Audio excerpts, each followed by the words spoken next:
Hey everybody, my name is Derek and you're here with Weird Ventures, and you might notice things look a little bit different from last time. We're trying out Foundry today, so things might be a little bit slow, a little bit funky as we're all getting a little used to it. At the very least I am. Some of our players have used it a little bit before, but yeah, we're trying out some new stuff. But without any further ado, we're gonna go ahead and do some introductions. So to start off with these introductions, we'll start off with this fella right here. Hello, my name is Corey, and I'll be playing the Triton Sorcerer, Ophelia Bellicor. Thank you. And coming up next, our lovely gnome. This is Jennifer playing Honey Peanut Posy Poppy, your garden, your forest gnome phantom rogue. Excellent. And this might be our last session with them for a while. But they will be coming back. This is our favorite fairy. Hi, my name is Mig, and I'll be playing Corum, our fairy fighter. Thank you. I will probably be gone for the month of June. I know. The cruelty of work and scheduling. But we'll be sure to have a spot for them when they come back. Next, we've got... Hello, I'm Cosmic, currently playing Balthazar, our Azamar Grave Cleric. Yes. And then we'll go to our favorite Loxodon. Hi, this is Chris. As he said, I'm playing the Loxodon Star Druid. Yeah. Banur. And last but not least, our other character with a hard to pronounce name. Not hard to pronounce. It is. It just looks weird. Got a silent R, it's rude. It really does. My name is RJ. I am playing the feral halfling Ina, the enchantment wizard. Is he feral? I mean, everyone acts like he is. Just because they grew up in the woods. He's just misunderstood. Well, You did have the murder introduction, so that's fair. I could not resist. I'm sorry. We have a seventh bonus person here today. Ellie, if you want to say hi. You don't have to introduce your character if you don't want, since it's a secret. Ellie, you are on mute. Yes, I muted myself. Hello, sorry, I wasn't expecting that. No, it's all good. It's all good, Ellie. But yeah, they're going to be playing a bonus secret character. So, very exciting. But yeah, whole gang is here today. And even though our last session, unfortunately, my mic cut out, which means it's very hard to rewatch. I only got the video up yesterday. But would anybody like to do a recap for inspiration? Going once and twice? What if we just played back your recap to you? No, I can do another recap though if nobody else wants to pick up on that sweet, delicious inspiration. Okay, hold on. Let me double check if I have any inspiration. All good. While you're double checking I that, do not. I'll go for it. excellent. Before we do that, Double check your inspiration. that's a It is good question. underneath the resources little tab. So it's to the right side, and where you have like the stuff that's like resources / the numbers you put in. Underneath that, you have your death saves, the amount of exhaustion you have, and then underneath that is inspiration. You got like a little checkbox you can check if you Okay. got it. Yeah, there it Perfect. is. I got it. So Excellent. All right, Yeah. Cosmic. Before you start with your recap, I have to do this because my wife keeps telling me I'm supposed to. If you're watching on YouTube, remember to subscribe and comment and all that good stuff. Right. You can subscribe. I know, Data's been like, you need to tell them to like and subscribe. And I'm like, but I feel like a shill. Anyways. Are we not trying to chill out for Yeah. our campaign? That's true. We gotta chill out so that way I can get the super enhanced special dynamic lighting. And that way I can pay Foundry to give me the best rolls like I did with Roll20. God. But yeah, go ahead and give us a recap. Back above where we're currently at in the second floor of this dungeon, we stared down a big ol' hole that we kind of exploded, and we're discussing how on earth we were going to get down. And in the meanwhile, Penny did a sneak and took some things from a chest that Balthazar very clearly said, "Don't take anything out from this. We'll come back to it later." It's fine. But she's very sneaky. Shh, no one else knows. But yeah, we decided to go down that hole after Ophelia casted a fog cloud down there to make it so the enemies had a harder time hitting us while we went down. As we did, one by one, we dropped in, kicked some enemy ass, and also got our shit kicked in the process. It was kind of a rough battle. But in the end, we made it through, captured the lead werewolf guy with some suspicious bites on Ophelia and Viner. Mm-hmm. Totally fine. Nothing's gonna come of that. Yeah, But, it's fine. Aina insisted that we keep leader werewolf alive for the time being for questioning. That nearly failed, with Biner trying to whack at him as he controlled his wolves to get him to escape. Aina jumped in the middle of it and got whacked himself. Poor fragile little thing. But the werewolf dude stayed alive, and he got questioned about what we were supposed to expect down there. He wasn't the most forthcoming, but we got some information on Balak. See, he seems to be doing something in this level, something that might spell doom, perhaps. And Balak might not be the one leading this operation. Hint, hint. Apparently. Maybe. Or maybe there's more of an operation than meets the eye. He might just be a front. He might not know he's a front. We're not entirely sure, but the werewolf guy's loyalty seems to be tied elsewhere, perhaps. Mm-hmm. But once we got as much answers as we could get from him, we killed him. Oh, he did also mention, so I can't remember if it was both or only just the one, but the person Balthazar is here to look for might be alive. Seems to be alive. Yeah, he made it seem that way. Made You it could seem talk that way. to him.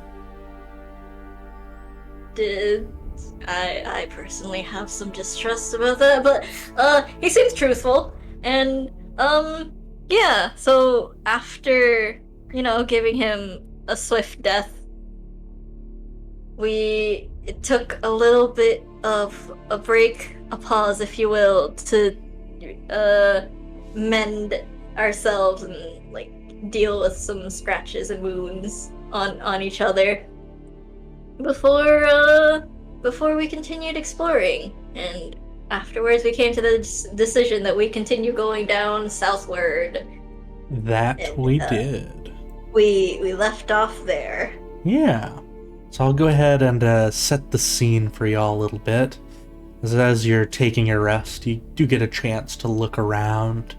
The bodies of the creatures made from twigs and needles littering the ground amongst skeletons and wolves. You see on the walls thick, clinging vines that have luminescent fungus shedding violet light, clinging to the walls and the ceiling of this wide cavern. The air is damp, chilly, and redolent with odors of loam and decay. A layer of earth mixed with rotting vegetation and the remains of burrowing creatures, perhaps, that made their way into this place, cover the floor. Some of their bones sticking out of the soil. You see several varieties of mushroom and fungi growing in the detritus, as well as a few small saplings. The door is just to your south, though, and now that we have working doors, and using Foundry, you can click your token, and if you'd like to move it with the arrow keys, you can do that, and whoever wants to move them next to that door and open it may. Before we go there, guys, before we head south, should we maybe take these dead bodies and stack them kind of by the other door so nobody comes and catches us from behind?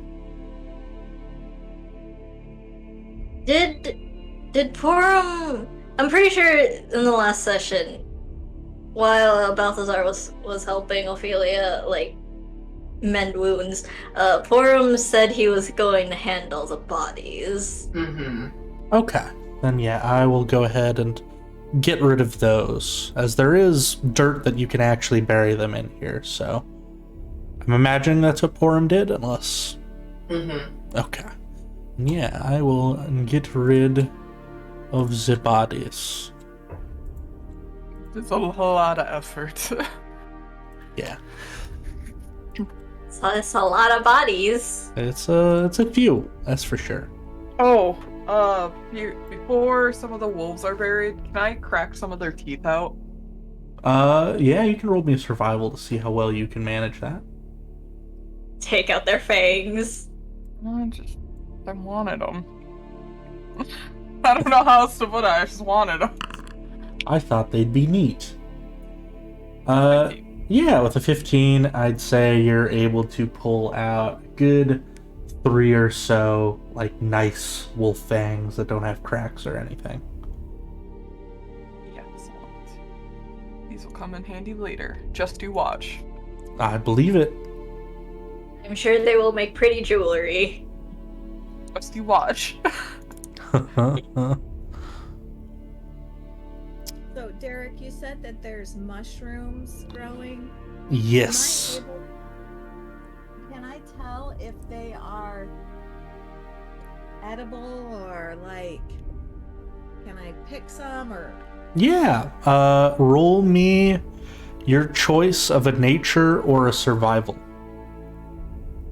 And yeah, those should be on the attributes part of your character sheet. Okay. Yep, I found it. So Excellent. then it's asking for the ability modifier as wisdom. Is that what I leave it as? If you're rolling survival, yes. Okay. Yep, that's what I'm doing. All right. Yeah, you're looking at these mushrooms, and they don't seem to look like any mushrooms that you've seen before. So it's hard for you to say if they're safe for eating or what their purpose is aside from the violet luminescence that they give off. can I pick a couple anyway and just pocket them for us to maybe like look at later? Sure. You take out a knife perhaps and chop off a couple at the stem, and as you do, they do seem to lose their violet glow. And for the sake of writing it down in your inventory, go ahead and go to your inventory page on your character sheet, go down to consumables. You're going to want to hit the plus that says add, and then let me actually look at your sheet, because again, I'm learning this stuff too. So new consumable should have appeared, and if you go all the way to the right next to that, there should be a little thing that looks like a pencil in a square for edit item. So go ahead and go there, go where it says new consumable. You can rename that, and we'll call it a sunless mushroom for now. Okay.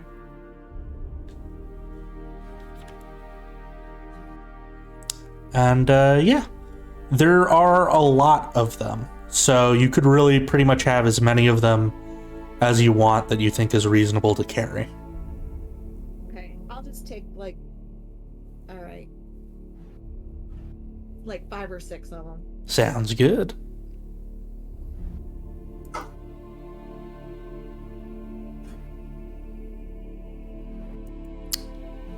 Yeah, Penny goes, grabs some mushrooms. Balthazar is heading towards the southern door.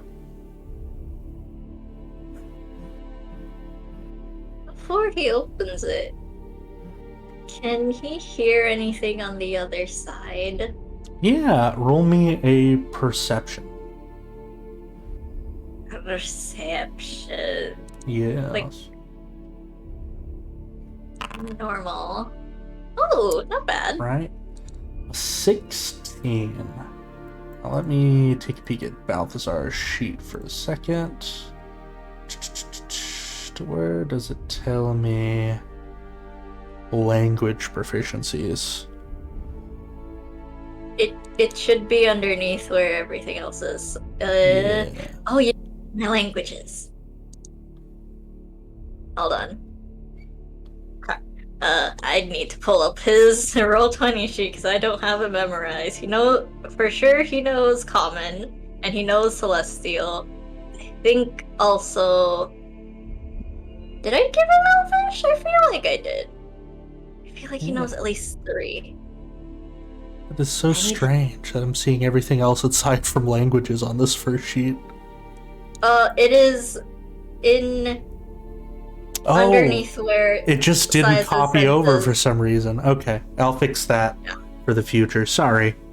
I need to double check if he's missing any other languages, because I only know 3 for sure. Mm-hmm. And then other than that, I'm not entirely sure. I don't usually memorize languages. It's all good. It's all good. We'll say that it is the moment a song that perhaps you don't necessarily understand at first what the words are, but as maybe your friends are piling around outside the door, Ooh, Infernal. That is the last one. I knew he was Gotcha. missing one.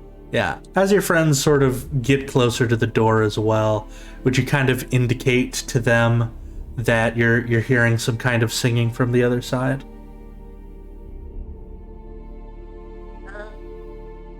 Yeah, no. If they're coming in like kind of a little chatty, he'll turn to them and put a finger to his lips and sort of lowly whisper, "I hear singing on the other side of this door.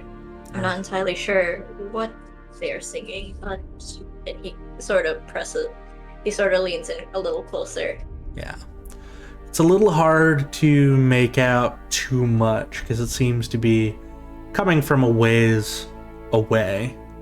But when y'all get a little quiet, I know at the very least Biner and Ophelia know this. It does appear to be a song in Draconic. And Ellie, what kind of moods does this song carry, would you say? What's the feel of this song? Ooh. Do they understand what's being heard at the moment? Or are they just getting a feel? It's a little too far away for, even though you could be like, that sounds maybe Draconic, there's a door and quite a bit of hallway, so it's the general vibe. Okay. I suppose the vibe you're getting is a very bored, but also slightly amused tone coming from the song. And it has a very rhythmic up and down and up and down, and it doesn't change. It's very monotonous in how it works. And it doesn't change, and it just keeps going.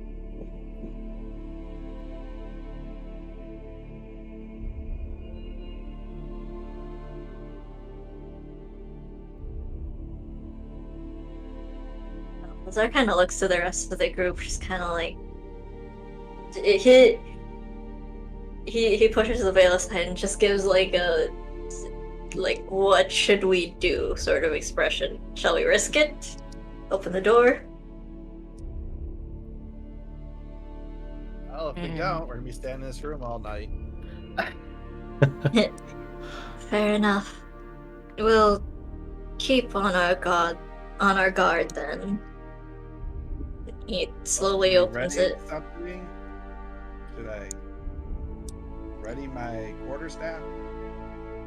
It doesn't sound like they'd be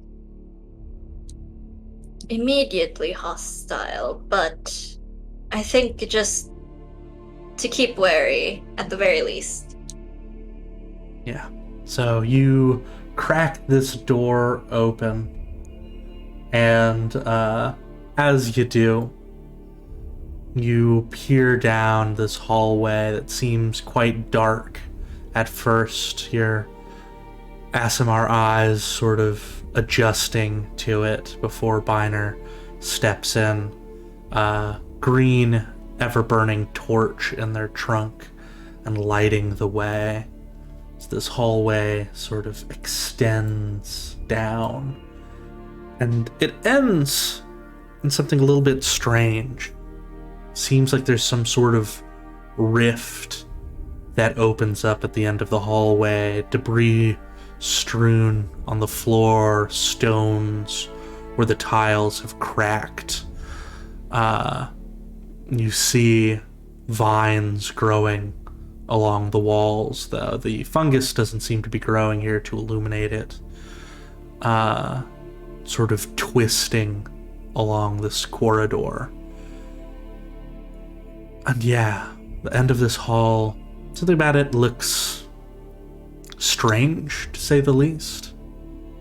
If you want to, once you get a little bit closer to where the rift actually begins, you can roll an investigation and get a feel for maybe what's going on there.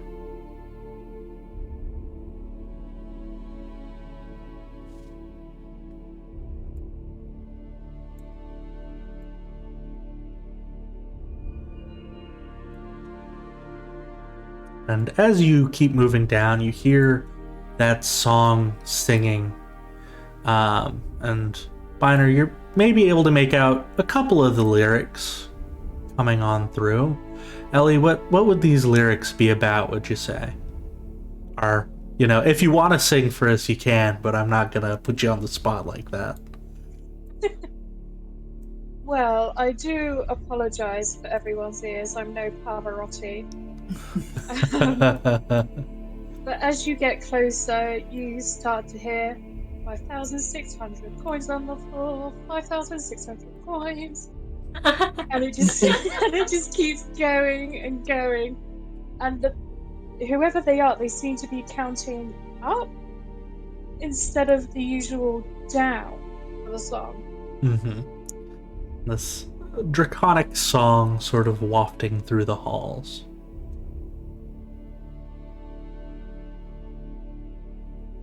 Has a hand on his crossbow. Had a hand on his crossbow, and then he just lifts it away.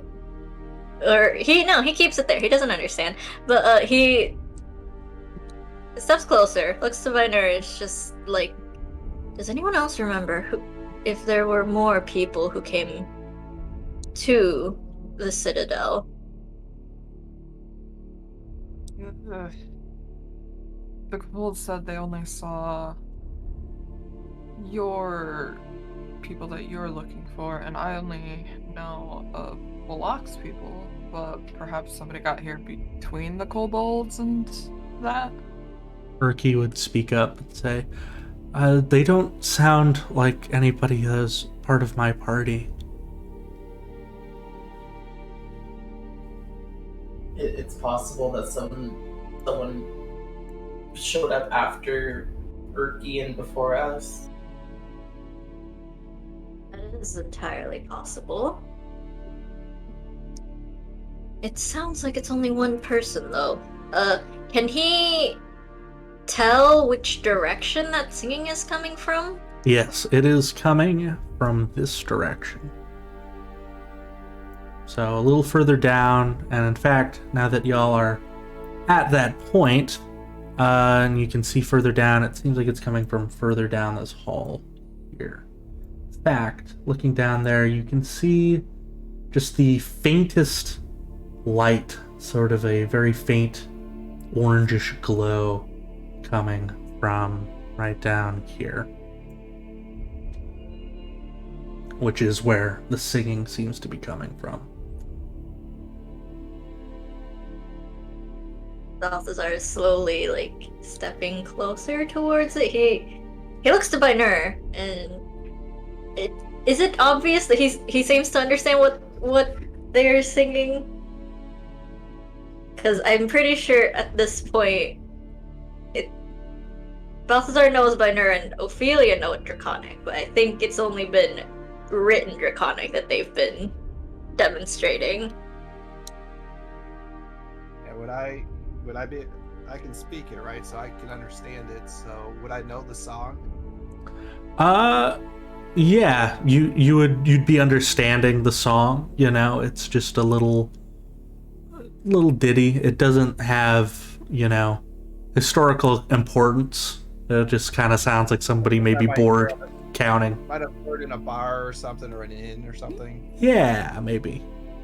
All right. It is child humming along to it. Yeah. And then actually, is the tune widely familiar to just everyone? That is a question that should be asked. I'd say it'd be hard to tell unless you knew Draconic. Alright. So it sounds different for Draconic. Alright. Balthazar kind of gives Binur a furrowed sort of look. Do you know what they're singing? Yeah, it's a song you might hear in an inn or something. I wouldn't say it's a happy song, but it's a joyful song. It is a little weird they're counting up instead of down.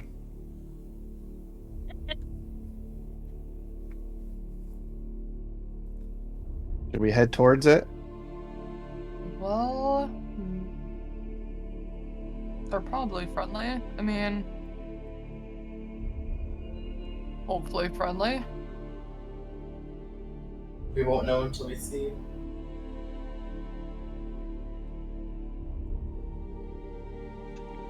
Plus, you said earlier it doesn't sound like they're with anybody. True. Deal with it as it comes. Balthazar is gonna continue forward. I think to here. Alright. So, as you move going past a small bending hallway, the glow seems to get just a bit brighter. And as you turn this corner, you can sort of see into this room a bit better. the rift seeming to widen, creating a cavern-like chamber. There's small 2-foot diameter holes that riddle the node. A dim fiery glow shining out of these holes.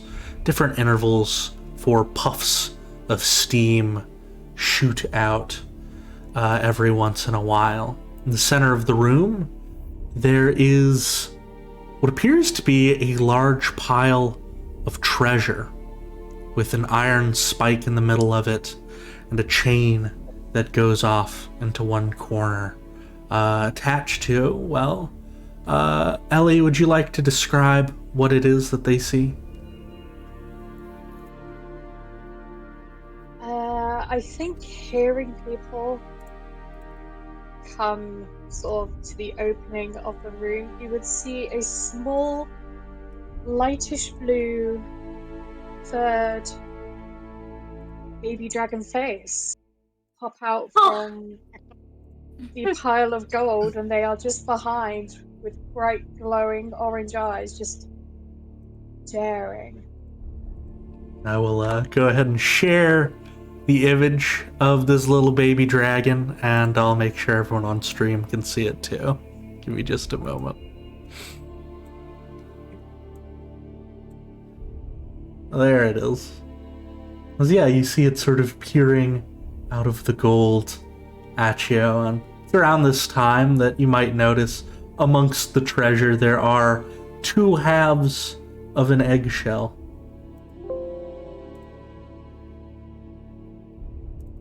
My god, it's the kobold egg. Well, we found That is the no dragon. egg. Well, had to Not come from anymore. somewhere. He's meeting the baby dragon's eyes and is just trying to like exude calm and like friendly, like sort of body language.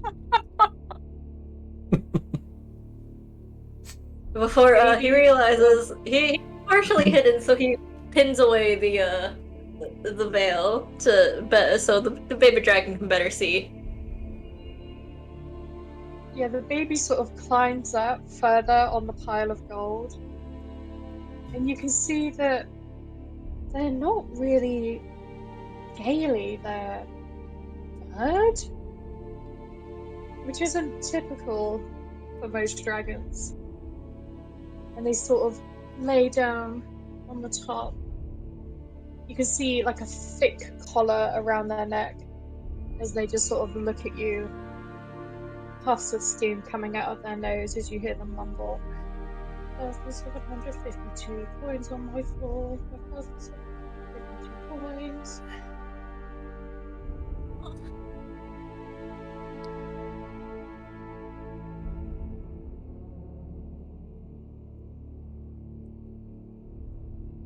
Looks at the rest, and looks at Viner, who's stepped in front of him, and will kind of step to the side of him, and he's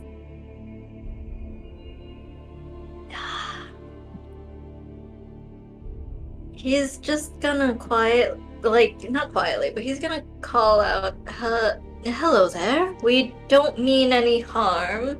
Can you understand common? Shit. And he's still hand spread, sort of just again cautious posture, like one would with an animal. Yeah, and as you say that and ask if they know common, and sadly, Ellie, you do not. No. Where you're standing, you would watch as some lava begins dripping from the ceiling just in front of you, Balthazar, and drips on the floor and coalesces as slowly a figure rises out of this lava. It's swirling, molten rock slowly becoming a face, growing into a beard, until it has taken a form in front of you. And I will see real quick if I can show you guys just what this thing, what its face looks like, rather. Here we go. As it reveals itself to you. And it looks you in the eyes, Balthazar, and then at the rest of the party, and it just says, "You, the druid."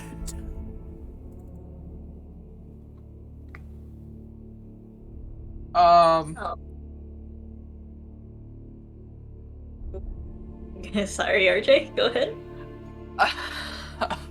I was gonna say, can I insight check to see which one he's more hostile towards, I guess to say?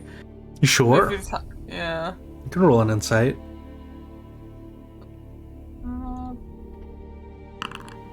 20. He looks... It's very interesting. You squint your eyes and look at this druid, or this fiery form.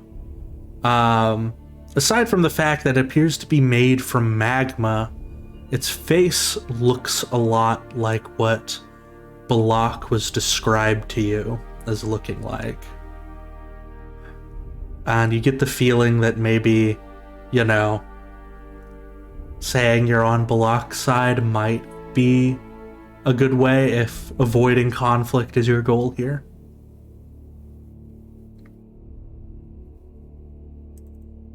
Yes, we're with the druid. What you brought to offer the hoard? Ina's gonna turn towards Penny and kind of motion, like in the shape of the jade dragons that they know she has.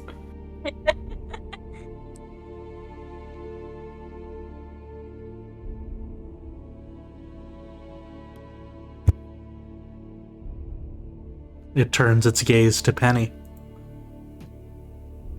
I have 4 jade dragons, and I'm gonna pull them out of my bag.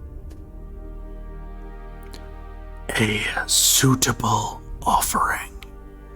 And it raises a hand, and flames begin flickering into a sort of burning hand that floats away from his body towards you. The heat you can feel tingling on your skin, waiting just before you for you to place the items there. I place them in his hand. And he takes the items and floats them back to the little baby dragon, places them at their feet. They're nice and warm. And yeah, they are like little dragon toys made from jade, so you know, an excellent addition to your hoard. You just hear a happy little hiss. And then they just start pouring the statues in between one hand to the other, then back again. Their head is just going left, right, left, right, left, right. Aww. Excellent. The being turns its head to look at your group once more after this and just says, "This offering will suffice. You may go about your business once more."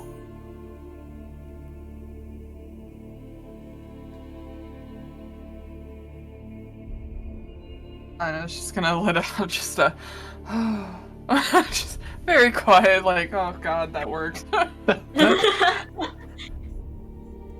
And Penny's going to run up to the little dragon. Oh no. So Penny, before you get past him, he will attempt to reach out a hand to stop you.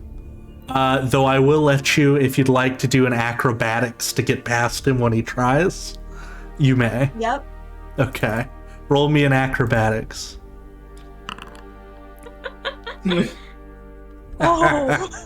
I love it. I don't know if he can even actually beat that. But we're gonna give him a that's shot. Yeah, no. So it reaches out a burning hand to try and stop you, saying, "Halt," as you just sort of slip under towards this little baby dragon. And what do you do when you get there, Penny? I'm bouncing up and down. I'm so excited. I'm gonna look back at Binur and I'm gonna go, I found my dragon! And then I'm gonna slowly try to reach out and, like, touch the dragon. Penny, I don't think that's a good idea. That's not how you greet random animals! It It's- lets out a distressed wail and just starts scooping gold away from you. Oh. Balthazar's keeping a wary eye at the Yeah, I was about to say man, that. And it's just like, I was about to say something interesting happens now, which is that he's glowing brightly now. Flames crackling as in one hand you can see is transforming into a claw as he says, "You must step away from the hoard."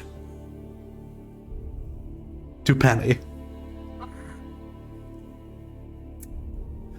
I'm just gonna take a step back. And slowly it begins sliding down in between you and says, "Your offering was accepted. Go find more. Do not come back until you have a new offering." And it will point the way you came. there's kind of speed walking towards Penny and just like grabs her, has a hand on her shoulder and starts to pull her back.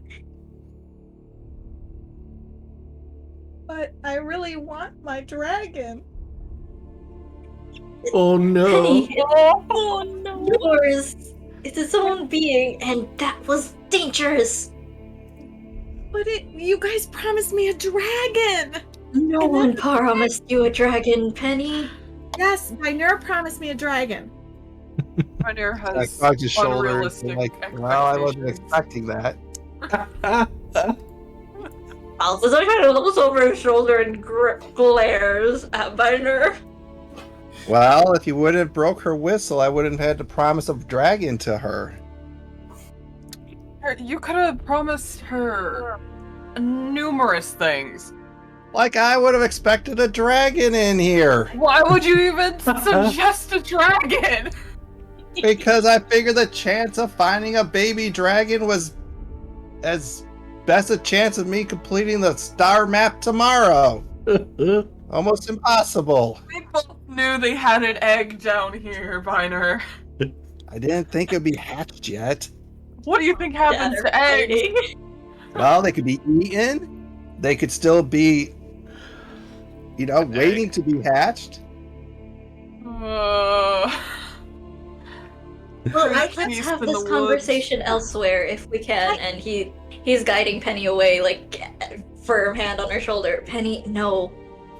But wait, I have 3 red gems. And I'm gonna pull the 3 red gems out and I'm gonna hand them towards the flamey, fiery creature. Okay. Penny, we can sell this for Yeah. money. Don't do it. Before the fiery creature can accept the 3 red gems, I will say, Ellie, you are seeing someone who appears to be offering gems to your hoard. Mm-hmm. So how does Calcerix react? Because the flaming guy is keeping his eye on the larger group as well. He kind of has to keep an eye on everybody, so he's distracted for a moment. You're seeing a gnome who's offering some pretty fancy looking gems. What would you do? They are absolutely torn. this is the first time that their babysitter in their eyes has been distracted. So their eyes are sort of flickering to the gems and then back to the pole where you can see a chain is connected to the collar that's around their neck. And then it's flicking back to the gems again. And then back to the pole, sort of giving it a little experimental tug. The chain is just long enough for you to reach the gems with where Penny is. You can pretty much go anywhere inside this cavern. You just can't really leave it where the orangish glow is. So you could theoretically get there. The pole itself doesn't seem to be budging though. Feeling they have enough space to do so, they will run past and take the gems from Penny. Do they do anything else? They Scoop just them up like a dog scoops up a treat from their hand, just like a really slobbery lick. Scoops them into my mouth and just sort of goes. Oh.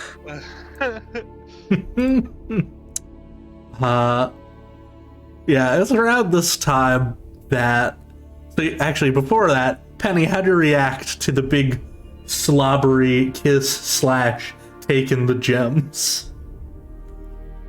Just wide-eyed wonderment and just a big grin, and of course kind of like grossed out because I've got slobber all over my hand, but still just very excited and kind of looking around for Urki because she knows that Urki can speak some dragon. Yeah, Urki so is where he is to help free this little baby dragon because she wants this baby dragon. Yeah, Urki was about to say something to Ophelia, is looking in amazement that Penny is now interacting with it. Sort of stops for a moment and does glance back at Ophelia and say, it's dragon shouldn't have a chain around its neck. You should probably figure out a way to help it. No, it shouldn't, but I'm worried about what will happen if we try. The thing already tried to just stop Penny just from getting close enough. I don't think it'll take too kindly to 5 other people attempting to break it free. Yeah. It's around this time that it looks down and notices the dragon next to Penny.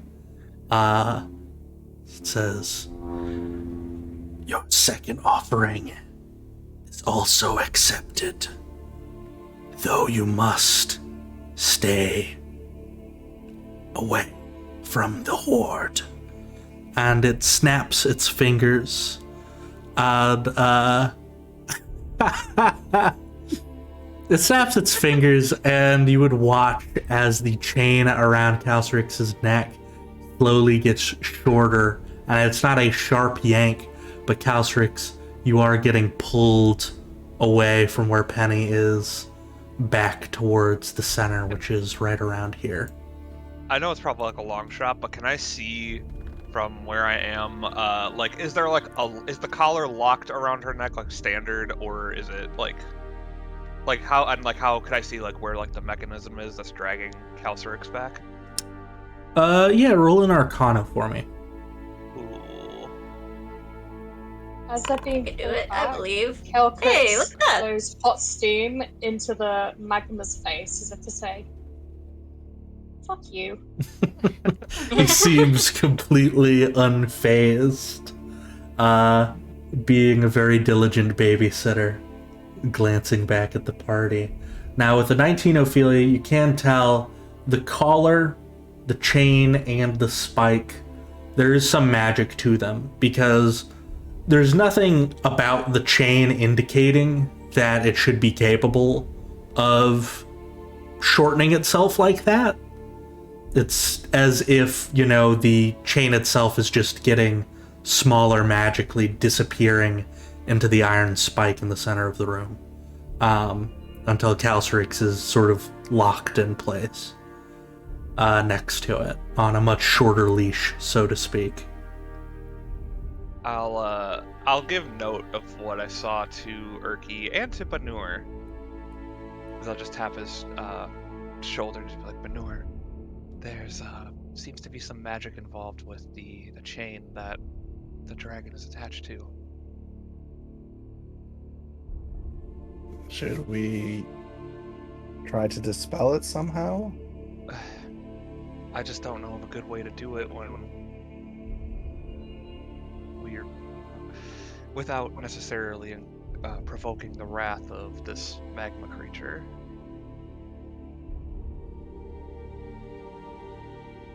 Speaking of the magma creature's speaking of the magma creature's wrath, it looks down as Penny holds out rations towards Calcerix. It says, "It's on a diet. It's already too fat." Oh no. Oh no. Oh, I You wish he should had said call that the into dragon fat? Here's the You thing. did. Does Yeah. little baby dragon look plump? That's a little plump, but also muscular. Did you hear that, Banur?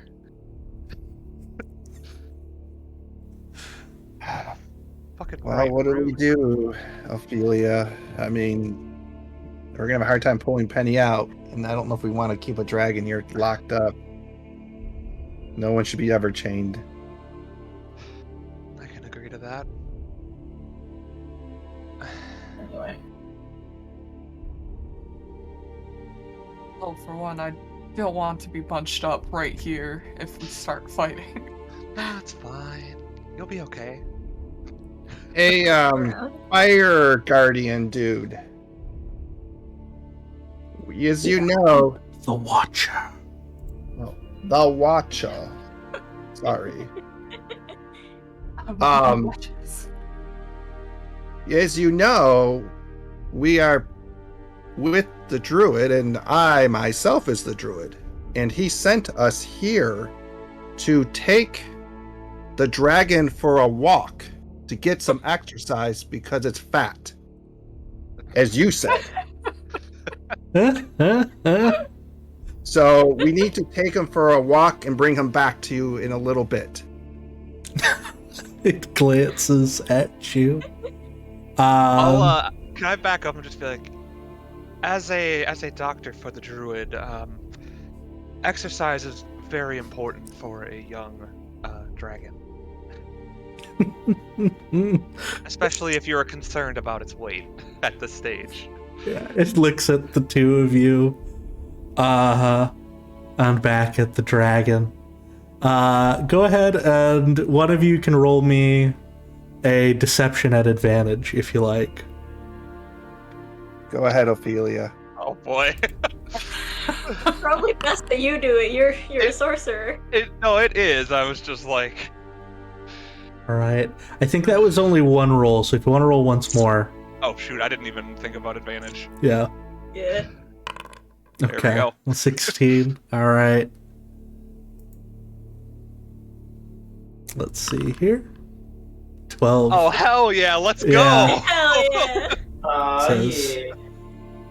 I suppose it could do with more than just flying laps to this place. And will glance at your group, say, "Very well. Keep this close." And it will reach down and grab onto the iron spike and rip it out of the ground, chain still attached to its neck. And because you're the one who went ahead and did the roll, Ophelia, it will toss the spike to you as a sort of makeshift leash. Very well. I'll pick it up.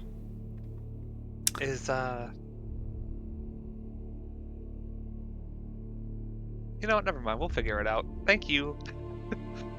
Return the dragon. 30 minutes or so. Scouts on it. Sounds good. So Calstrix, you see that for the very first time, the spike has been pulled out of the ground, and you can leave. Though if you do leave, your hoard will stay there. So, what would you like to do?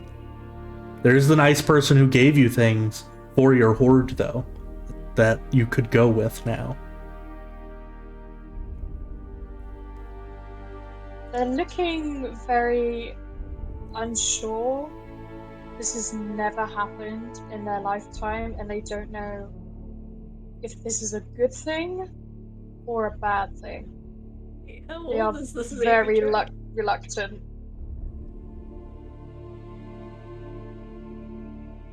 And they're gone. Would you Immediately do it? sitting in front of Biner. You do it for a Scooby snack. Would you do it for 2 Scooby snacks? Excellent. The Calstrix swoops over next to Biner. And yeah, y'all can take them with you if you'd like. All right, we immediately head back up Yeah. up the corridor, out of the sight of the fire guy, the Watcher. The Watcher.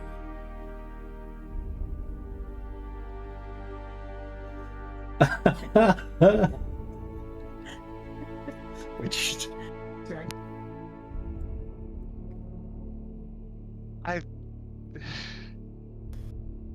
We just walk fast? Penny's Do too we... excited. He's running into walls. Do we? Which way do we go? I don't.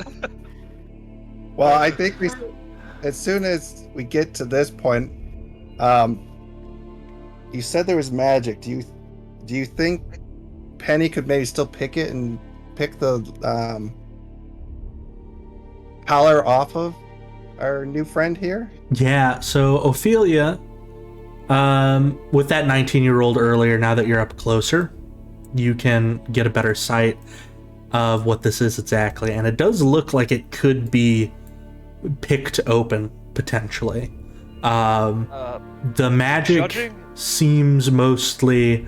it essentially makes Calcerix charmed by those around it, which means Calcerix is incapable of directly trying to harm anybody at the moment. So, it kind of subdues Calcerix a little bit. The collar will keep her from harming people, and we best start talking to her in Draconic. So, if we do remove it, she doesn't just fly off, or they don't just fly off. All right, so Bainur will get down on his knees, so he's more level to our new friend, and he'll hold out the gold coin. You also And say- mention, sorry, y'all might want to move a little further up in the hallway, just because Okay. Patty Yeah, and we're Porum are. probably walking and talking. Yeah. At the very Well, least. yeah. Don't Yeah. just stop in the middle of the hall. Yeah. There you go. We're going down, we're going... Keep All going. right. This hallway. Yeah, we'll go down that hallway in a minute here, but I'll reach and give her the coin, and in Draconic say, "Hello, friend. My name is Bainur. Please take this to add to your hoard. We're your friends. We're here to rescue you and allow you to explore the world if you want to, and build the biggest hoard you ever want."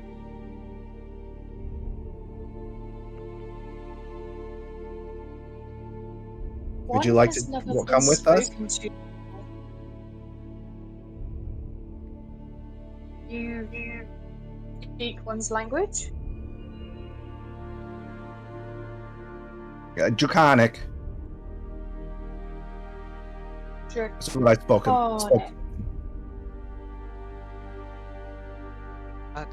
Yes, I'll also join in Draconic. We both speak your language.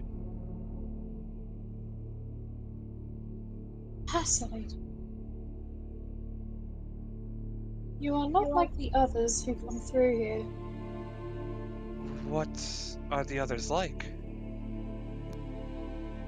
They do not speak. They only leave trinkets.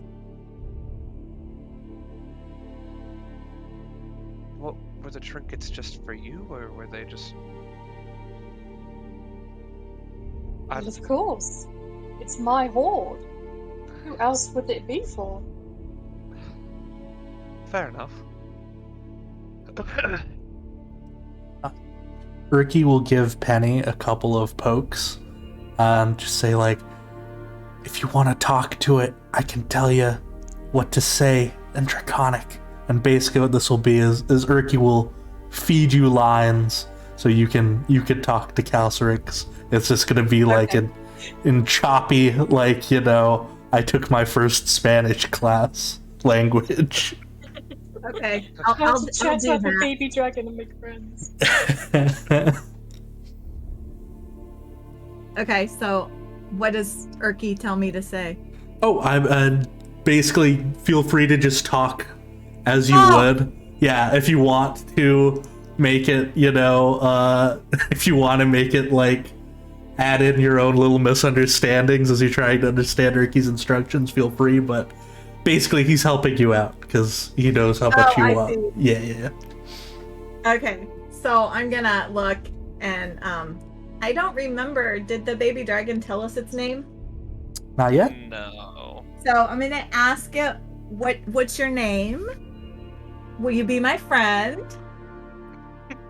My name's Penny, or Poppy, or Posy, or Peanut. Your garden.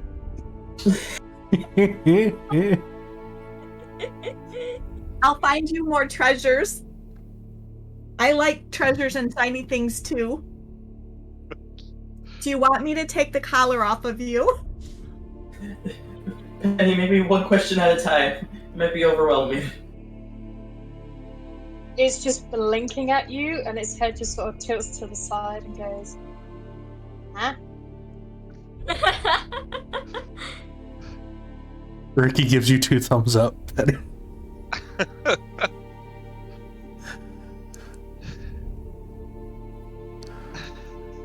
I'm just gonna reach out and try to pet the dragon again. It immediately shrinks back. Okay, I pull my hand away with a sad face. Ricky's gonna lean in and say, try and give it some food. And then I'm gonna reach back in my bag and I'm gonna pull my some rations out and hold the rations out to the baby dragon. Again. As she's reaching into her pocket, they immediately feel like, I'm gonna get something good, and just darts through people's legs to try and get to you, maybe like wrapping the chain around an ankle or two, just trying to get to you as quickly as possible.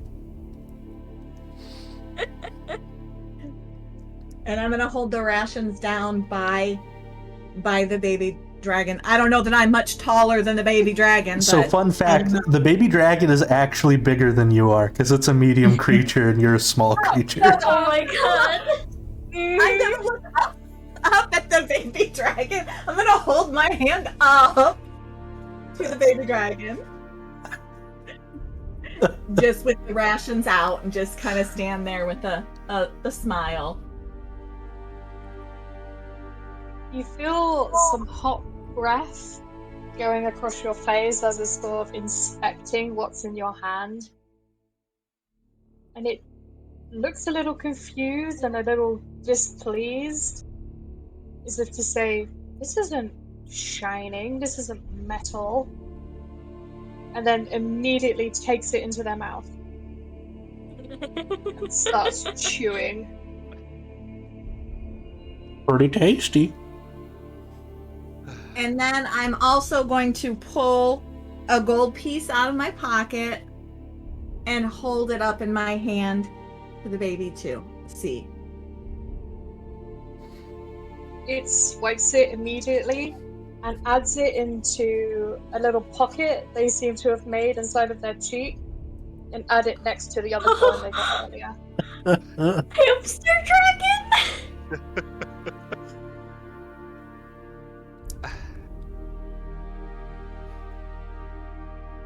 And I'm going to ask the dragon again, what's your name?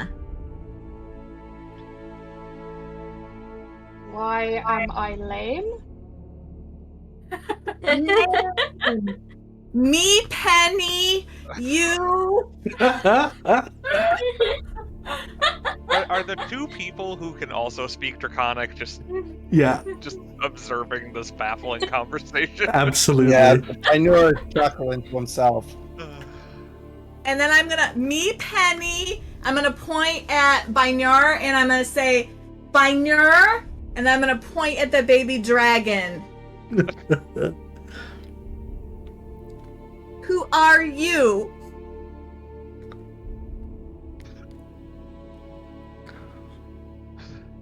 Name? It's looking to the two people it was speaking to before as if to say, Cal? I'll type that out for y'all.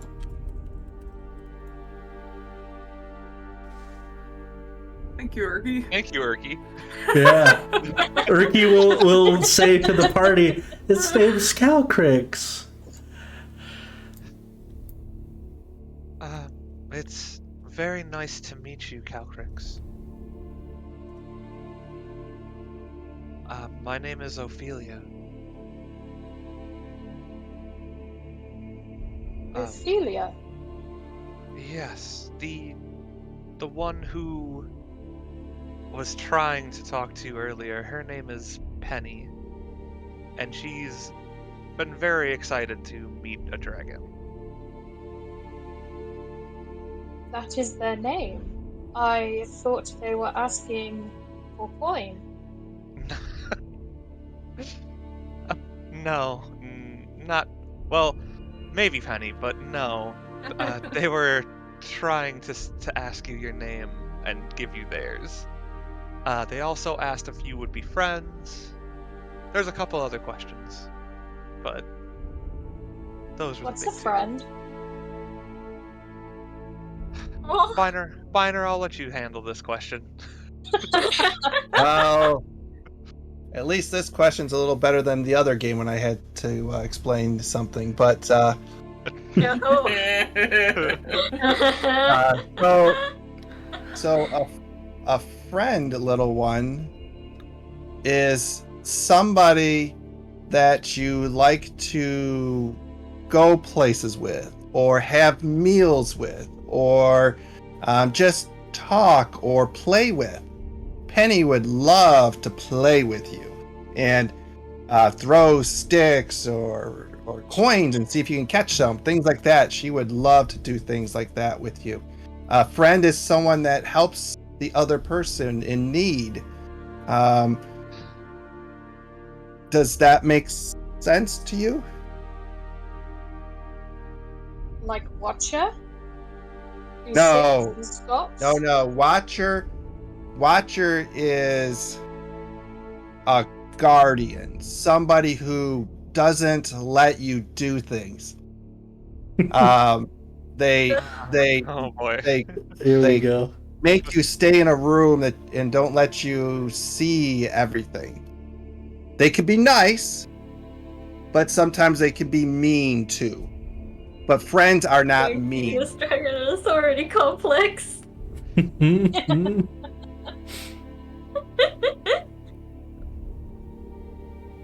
So, Watcher is not a friend? Correct. you would call him maybe an acquaintance. Or almost... Nah, I won't use that word. Help me out, Ophelia. What else would you consider him as? A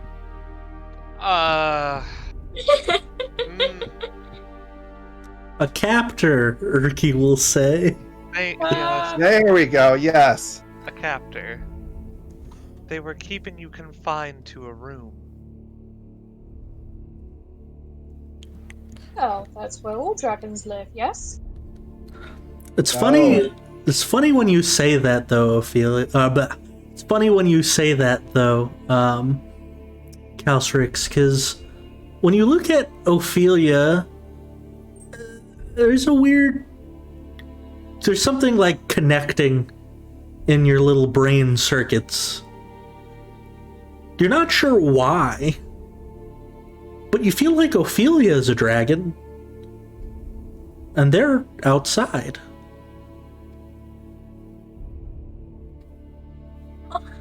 Where is your room, Ophelia? My room is in my house, which is far away from here. House? It's shelter, and it's not like confinement where you are forced to be there. You can come and go as you please. It's why I'm not there now. Oh, like the druids. They come and go as please. Yes, exactly. But They hold you captive. They don't let you come and go as you please. you are like me. But not like me. They let you free? Well, I was never really held captive.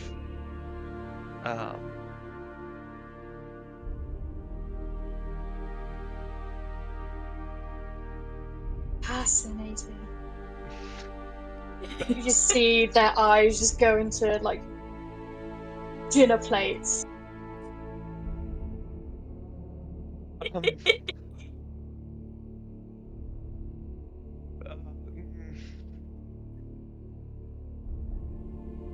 So we want to be your friend and allow you to find a place that you want to call your own home, that you get to choose. That's what friends do.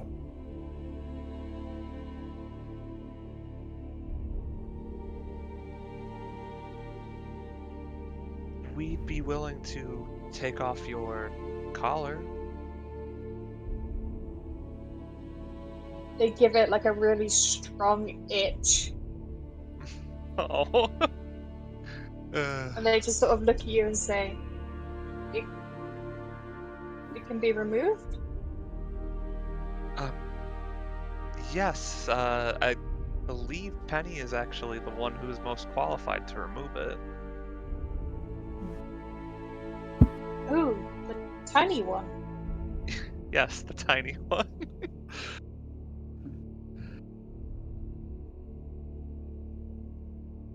And it's Penny's listening to this exchange of like foreign words. Yeah, Ricky's translating a bit for the whole party.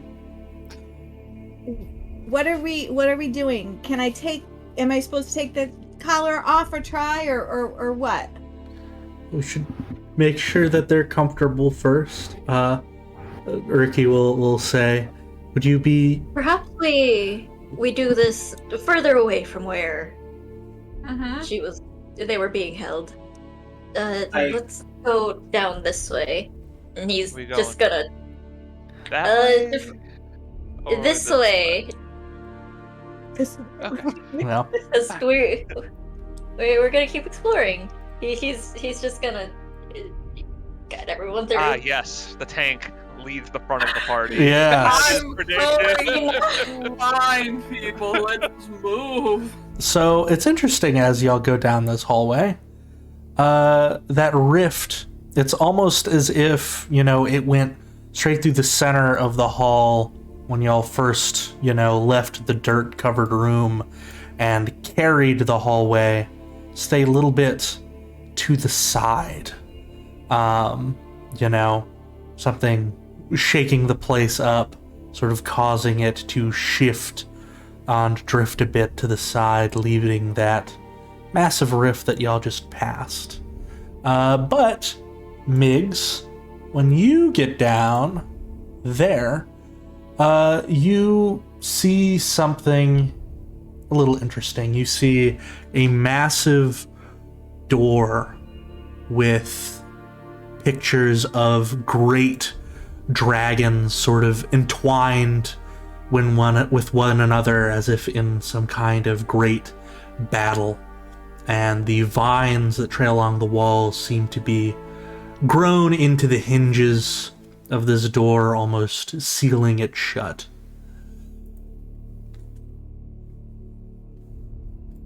I would like to investigate the door to see if there's any mechanisms at all, Derek. Sure. Go ahead and roll me an investigation.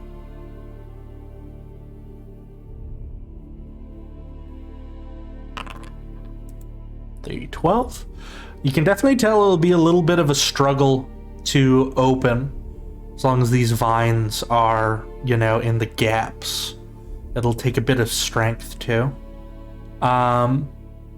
And looking it over, you also have to place your hands. The handles of the door, so to speak, are open dragon mouths.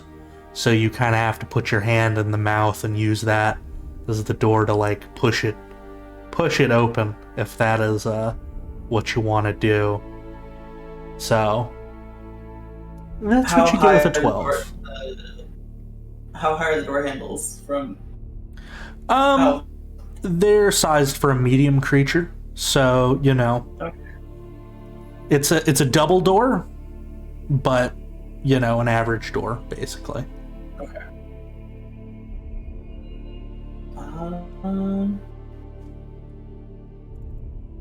Biner, can you lend me a hand with this door, please? Sure. Excuse me, Penny.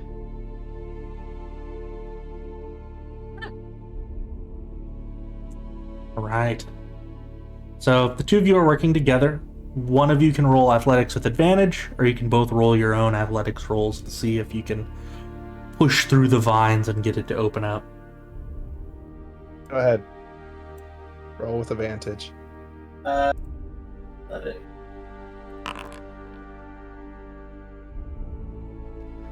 All right. Very nice. Give me just a moment. Quick to check and make sure that works.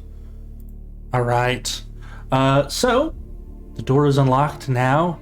So you hear the vine sort of snapping and breaking a bit as you begin to push it all the way open until eventually it's all the way open and you see a large statue with a dragon on it.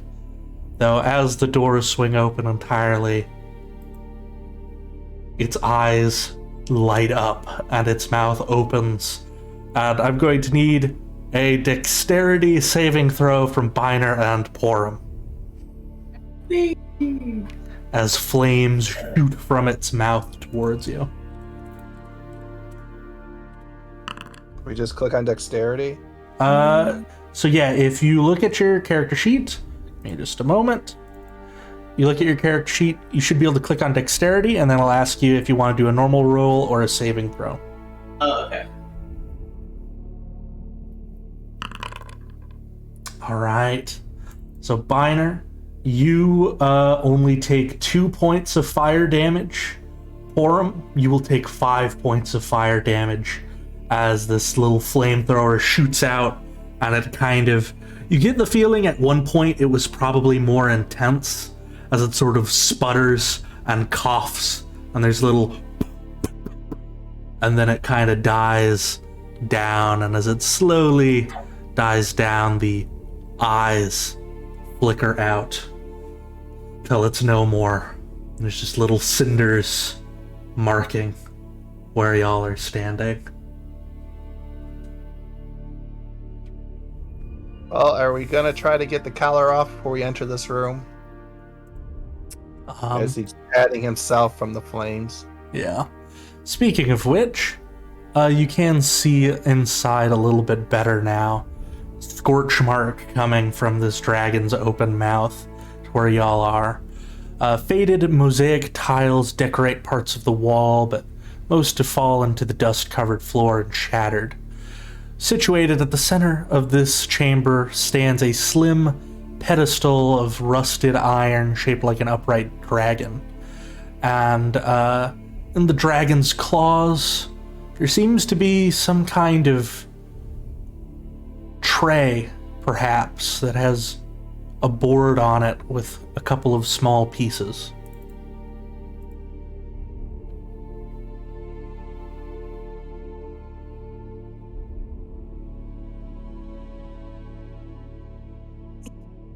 I'll just get inside, and then you can take off the collar.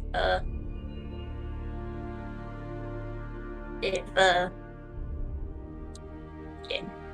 All right.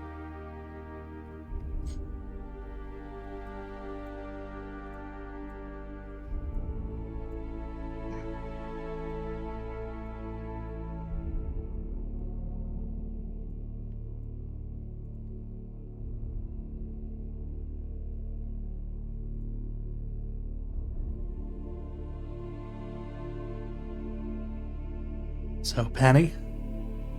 Or would Calcerix go up to Penny and sort of give them the chance to, or are they being kind of nervous about it? I think they're more preoccupied with being in a new space. Mm-hmm. It's cold and it's weird. They're not scared, they're just mostly just intrigued and wary, feeling as if they're not quite doing something wrong, but they're somewhere that they shouldn't be.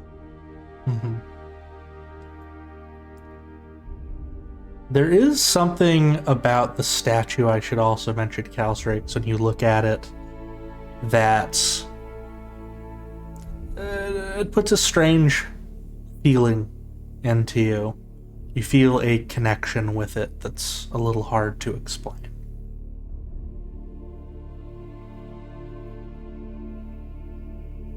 I give it an experimental sniff. It's strange, because you like your little geyser hole, you know, that you've lived most of your life in. It's been very warm and cozy. But when you sniff this statue, something about it feels safe or like home in a way that you've never really experienced before. Because, you know, you've always thought your lair was your home.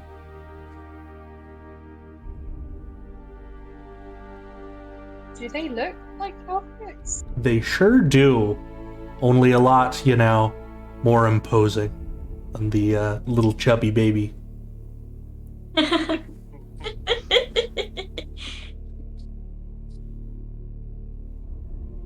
And they definitely don't have a collar on.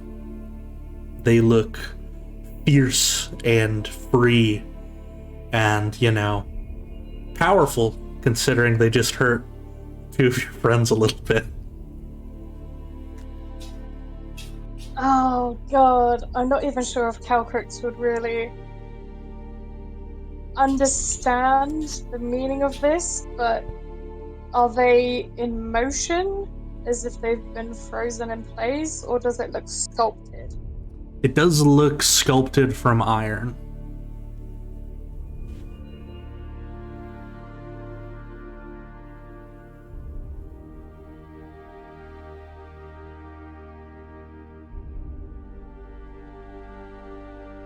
They give a little pleased huff and they just cozy up at the bottom and just plop down. All right.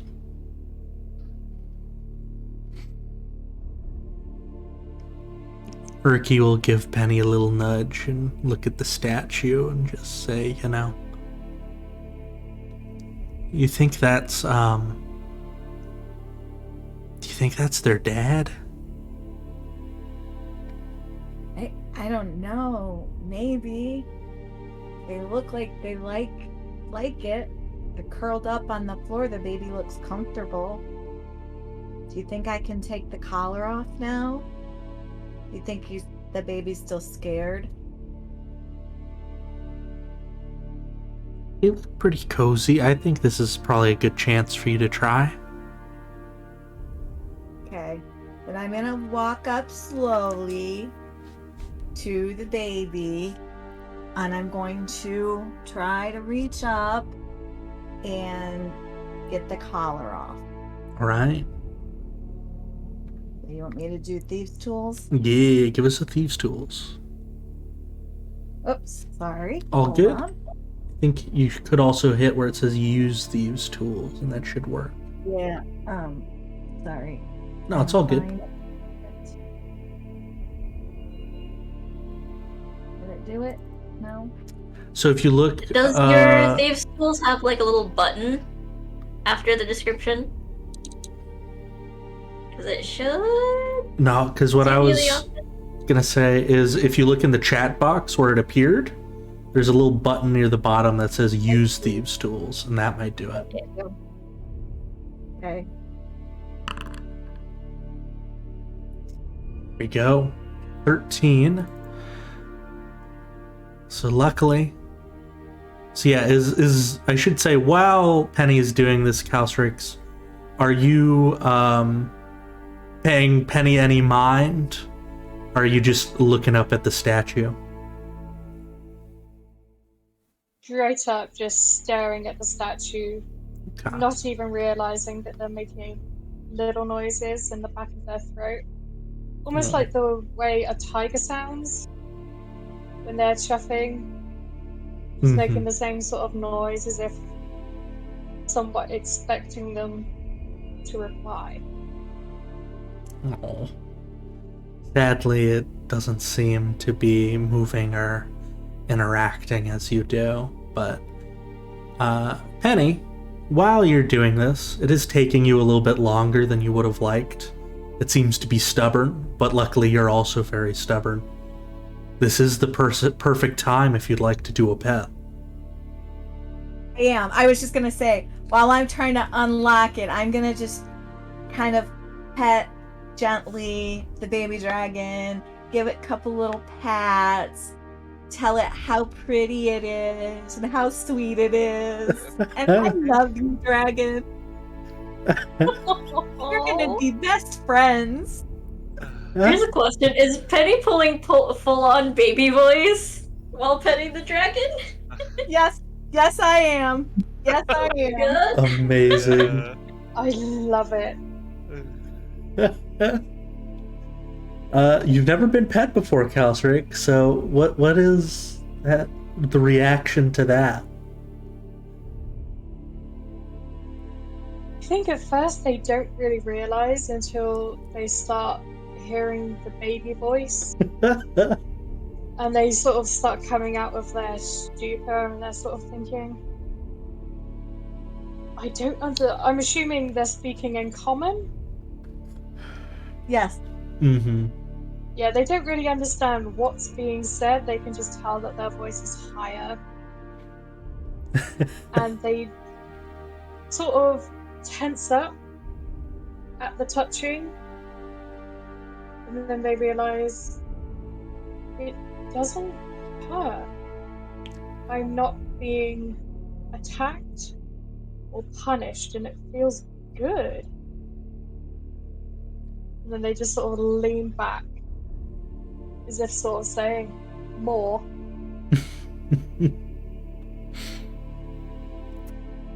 He's asking for more, Penny. I know, and I'm still working on the collar, and I'm still petting. I'm still His gently. little chirps just sort of turn into purrs. And And Penny's just loving it. yeah. Excellent. And one more thing, because dragons are magical, I get to do this. Because it's fun. Go ahead and roll me just a pure intelligence roll, if you would, Ellie. Uh-oh.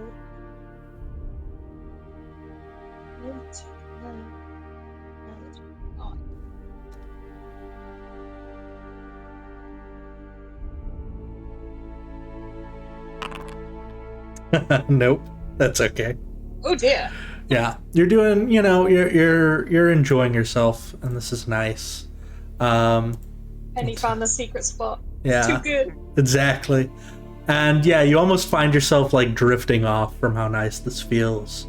Until suddenly, there is a little pop. As Penny, you finally found it. The collar springs open.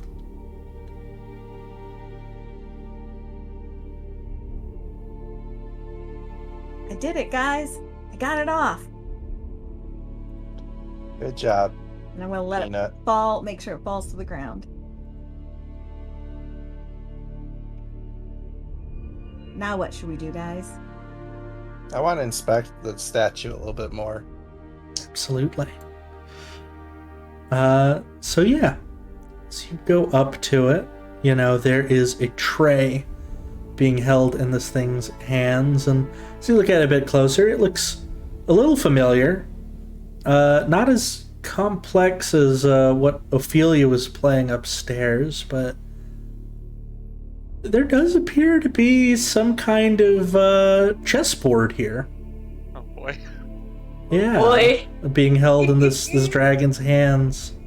It appears to be, in the middle of a game, from what you can tell. Little pieces all, spread out in different areas, covered in dust. Move a piece, Ophelia. Take the next move. Right. I'll go over and study the board. Yeah. Go ahead and roll, for this particular one, roll intelligence plus your proficiency. Or, I don't know if it's set up right, sadly, because of Foundry. But let me actually see if it is. Dragon chest set. No, it doesn't seem to just be letting you roll it. So yeah, roll me a d20 plus intelligence, which for you is 2, plus another 2, because you have proficiency in dragon chest, so plus 4. d20 plus 4.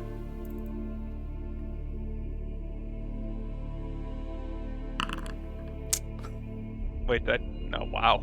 Oop, that's rough. Yikes. Yeah, you're looking at the board here, and maybe rubbing your chin a little bit. It's looking, it looks like either side could probably win. Oh, boy. You're not 100% sure what is the best move to make in this situation. Both sides kind of have all their pieces up on the other side's business, so to speak. Yeah.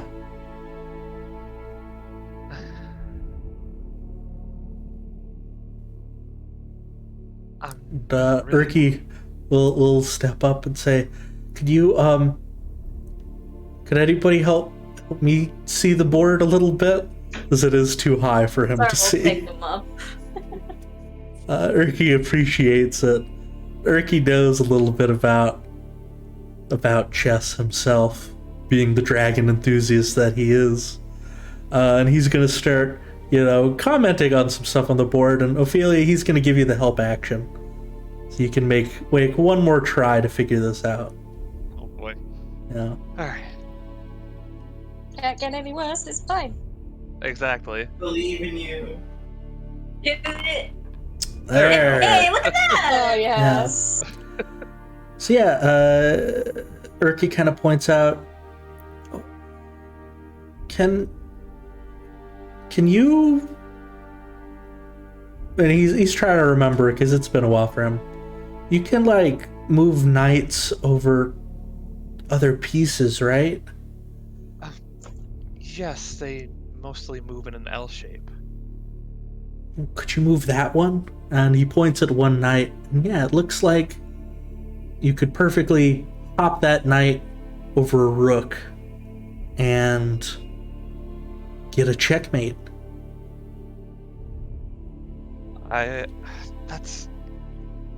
Thank you, Erky, that's brilliant. Do you move the piece? Yes. Excellent.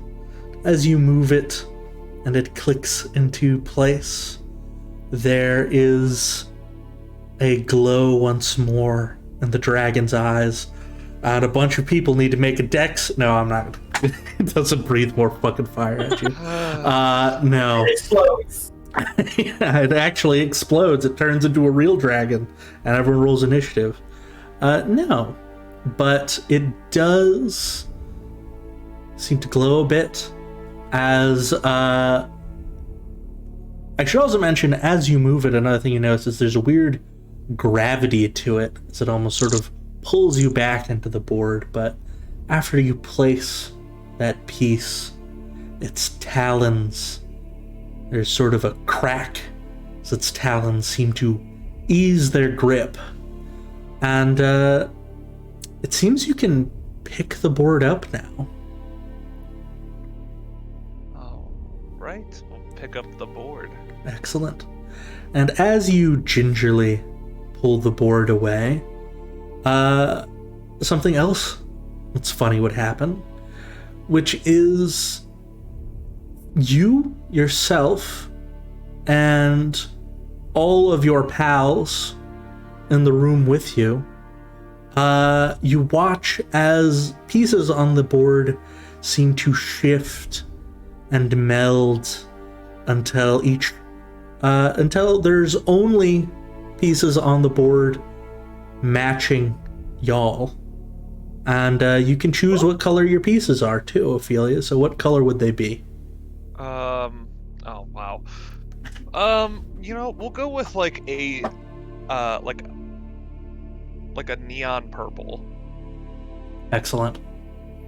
And as they glow sort of this neon purple, you see all yourself, and they appear on the board. You notice the board kind of... It's weird. As opposed to being a normal chess board that's got, like, it's all sort of a black-white checkered pattern. There's a lot of black around the outside, and only a few white squares, which all of the pieces representing your party seem to be standing in. And then it does sort of a little zigzag out. You can roll me another intelligence roll, too, as you're looking at this. Right. Oh man. Yeah, it is. Hey, since are we all just looking at it? Or do we Yeah, if you check? want to say you're looking at it, you can roll an intelligence too. Balthazar is holding up Erky, so he's just been watching the board. Excellent. Just to check, yes? Yeah. Ability check. Normal. Nope. Oh no. I'll take the crack at it as Right. I'm just silently watching. Excellent. Fantastic. There you go. There All we right. At least one of us is smart. Yeah.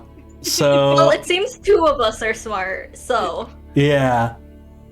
So Porum and Ina, the two of you are looking at that, and you're kind of looking at the room around you. All the pieces, including the little baby dragon. All these pieces look very much like, yourself.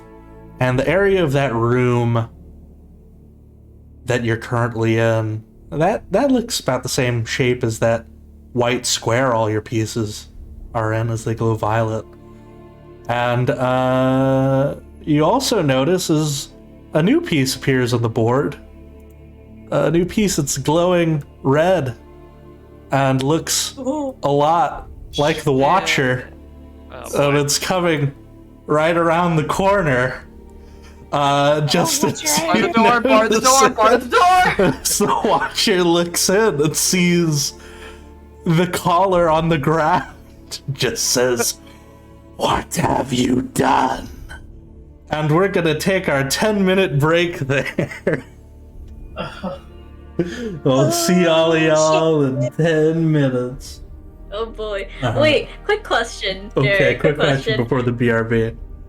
Does the door open inward or outward? It does open inward. Alright. Good to know. Yes. So, yeah, we're gonna go ahead, take our 10-minute break here. I'll see all of y'all at 51.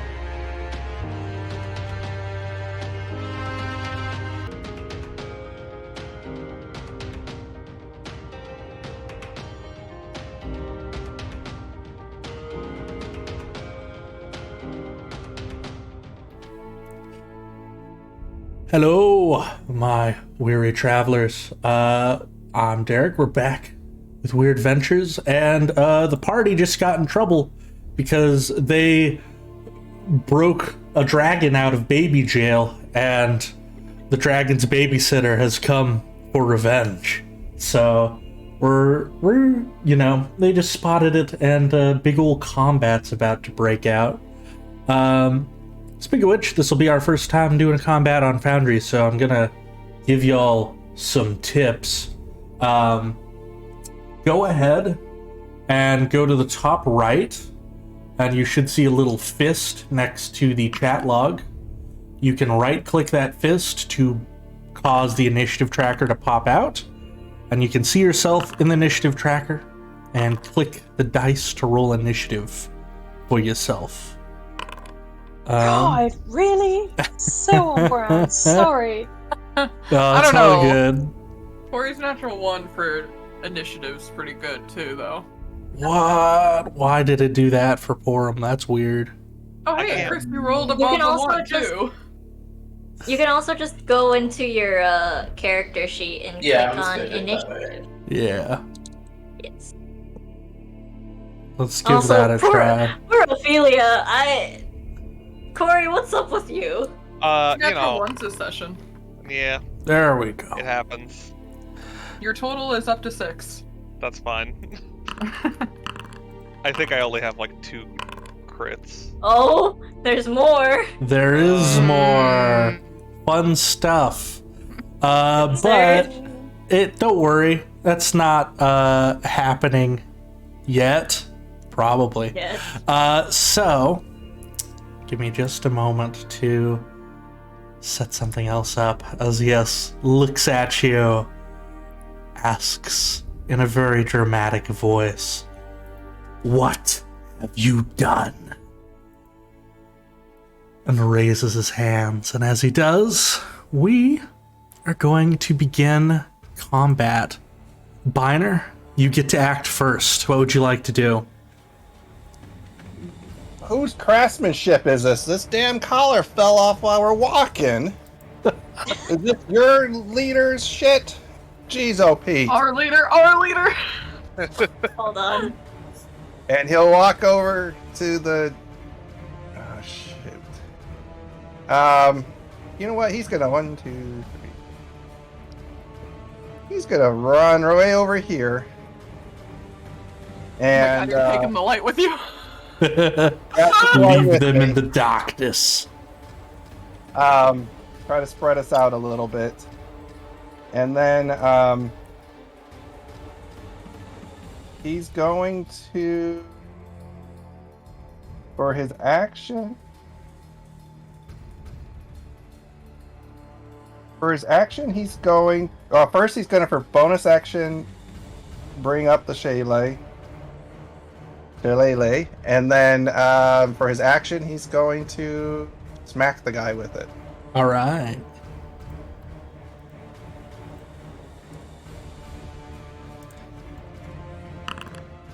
"24 definitely hits.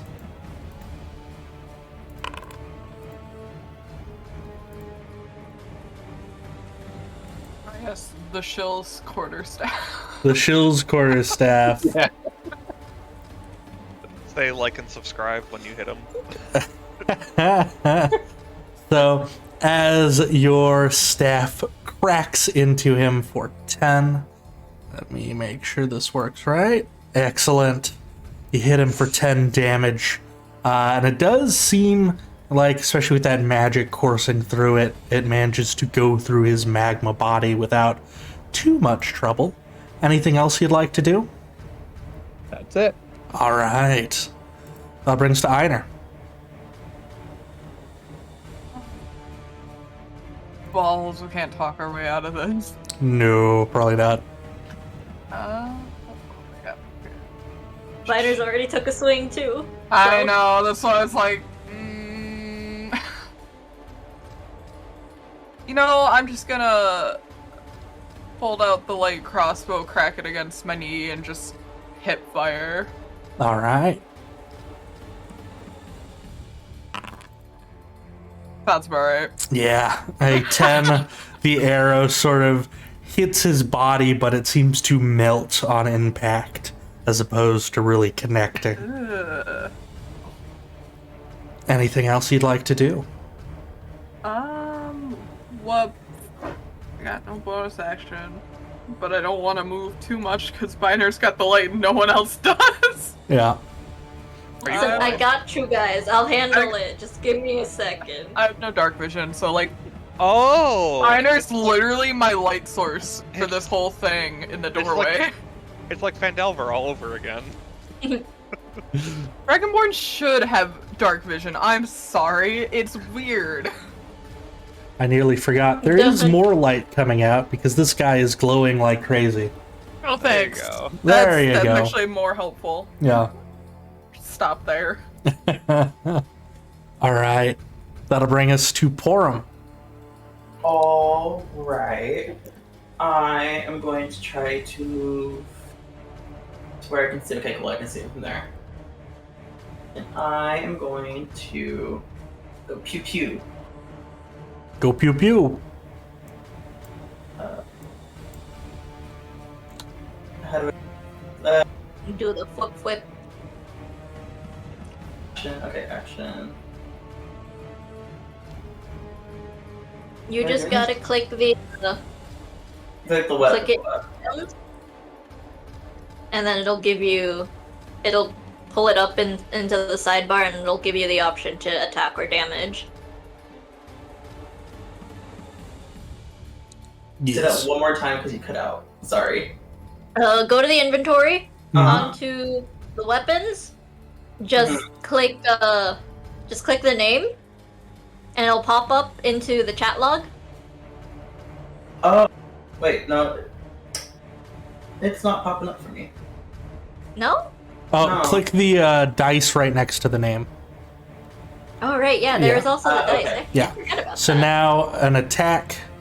Okay, there you go. Okay. Yeah, and you can click attack and then damage if it hits. Oh, that one will fly just past his face as opposed to connecting. Yikes. Oh, that's my turn. Okay. That'll bring us to Balthazar. Yes. Hello. Seeing as we're kind of left partially in the dark, and for our dark vision friends, Balthazar is going to slap a hand onto the iron dragon and cast light on it. All right. as an action. And as a bonus action, he is going to cast Spiritual Weapon onto, right next to this man's here. Alright. So, like, you're probably here. Sounds So good. once more spiritual wraith butterflies, and they gon' attack him. We will do this for that. Yeah. Does a 17 hit? A 17 definitely hits. Yay. So a damage, normal hit. For Ooh! 11. Excellent. The butterflies I sort see. of fly into this magma body and shoot out the other side, covered in molten goo. It does seem to take a big chunk of his health away. Will that be all for you? He's going to, should he move? He'll stay where he is. Yeah, no, that's it for him. Excellent. That will bring us down to the creature itself. As it is going to raise a hand into the room that y'all are both in. I had them roll their initiative just a little bit too early. As we're going to have some new friends enter the initiative. Yeah. He says, give dragon. And as he says that, these two new friends are going to be appearing. Oop. Oh, they didn't show up like I thought they would. There they are. As you watch magma dripping from the ceiling, coming down and coalescing into these burning hands. And I thought they were crabs. yeah, well, they're a little Burning bit. They're a little crabs. mix between a hand and kind of almost like a spider, you might say. You made it worse, Derek. I know. Why couldn't you just keep it to fire crabs? Yeah, Yeah, just take it back to burning crabs. I had to take it back to burning crabs. As yeah, one of them is going to rear up, and it's going to spit out some fire. And it's going to shoot this fire. I get to make a cone for the very first time. That's fun. A 15-foot cone. So that's gonna look like so. So we're gonna need a dex save from Porum, Penny, Ophelia, and then I'll do one for Urki. Calcerix too, though. Calcerix, you might be immune to fire. I am indeed. Excellent. Dex save. So the fire doesn't help you, but yes, dex save for everyone else. Okay. Right. That is Ooh, nice 3d6. Excellent. So, ooh yeah. You know, that's not bad for damage. Yeah, it's a pretty low roll. As it shoots out a gout of flame. So, it's going to be half damage for all of you. So you only take 3 points of fire as this blaze sort of licks you a bit. And then the fiery thing sort of climbs up and clambers onto this statue a bit, looking menacing. That's going to bring us down to Penny. Okay, just a second. All good.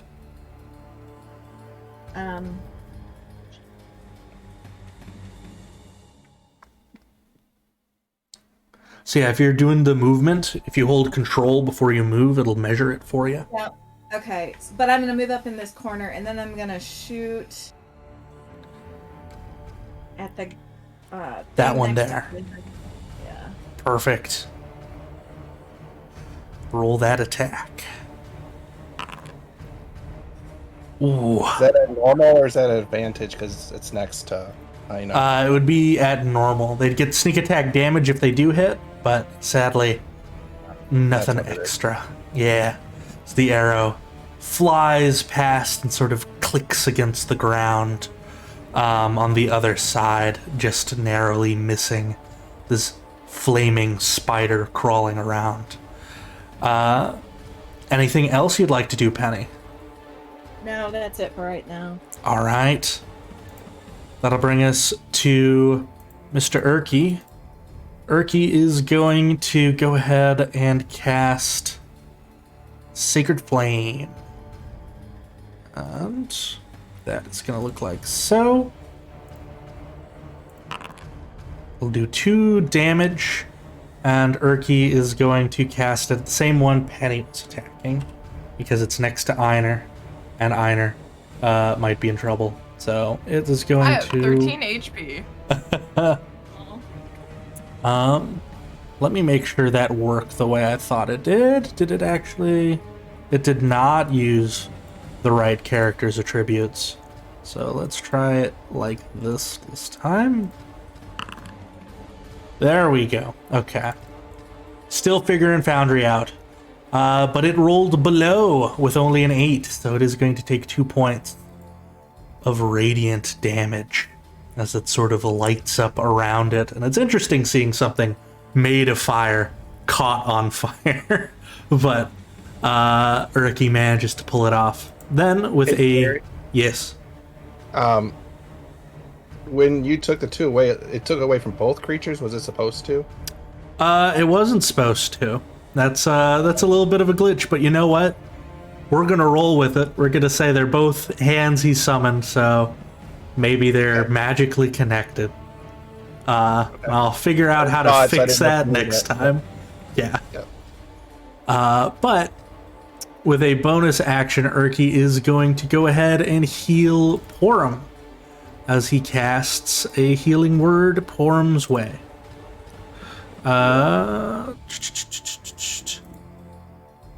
Give me just a moment. Come on now. Oop.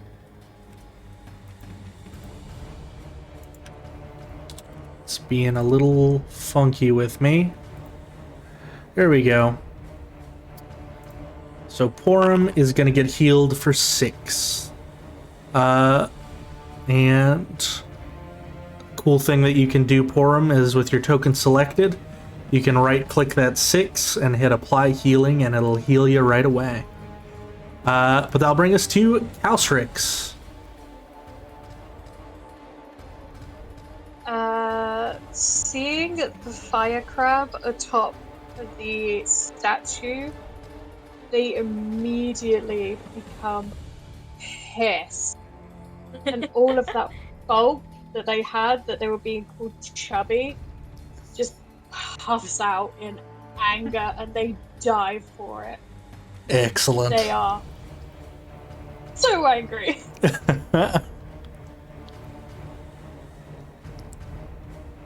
And they will try to bite it. All right.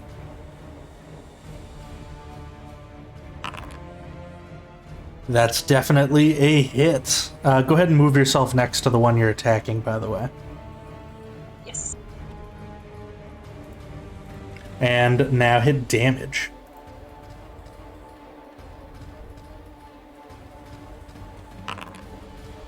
Excellent. As you sink your teeth into it for 9 damage. No, wait, because you're a dragon, it would apply as normal. Excellent. Yeah, as you sink your teeth into it, it seems to do a pretty hefty amount. And it tastes delicious. You love fiery things. It's nice and warm in your mouth. Anything else for you? New toy. Alright.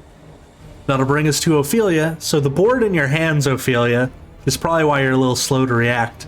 You do see 2 new little objects appear on the board, which appear to be 2 little pawns that are in the shapes of fire spiders, right around where they're at in the room. What would you like to do?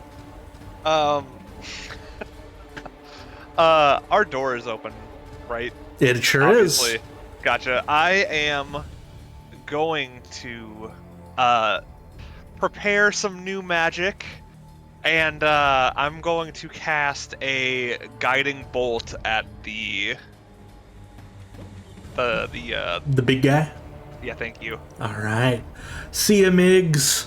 Bye. Good luck at work. Bye. Oh man, I'm gonna use my inspiration. That's a good idea. That's a hit. Better.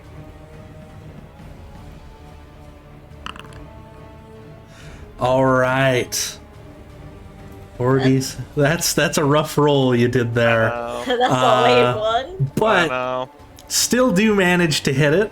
So that's going to be 9 as this radiant blast crashes into it and it begins glowing. What does this glow look like? Right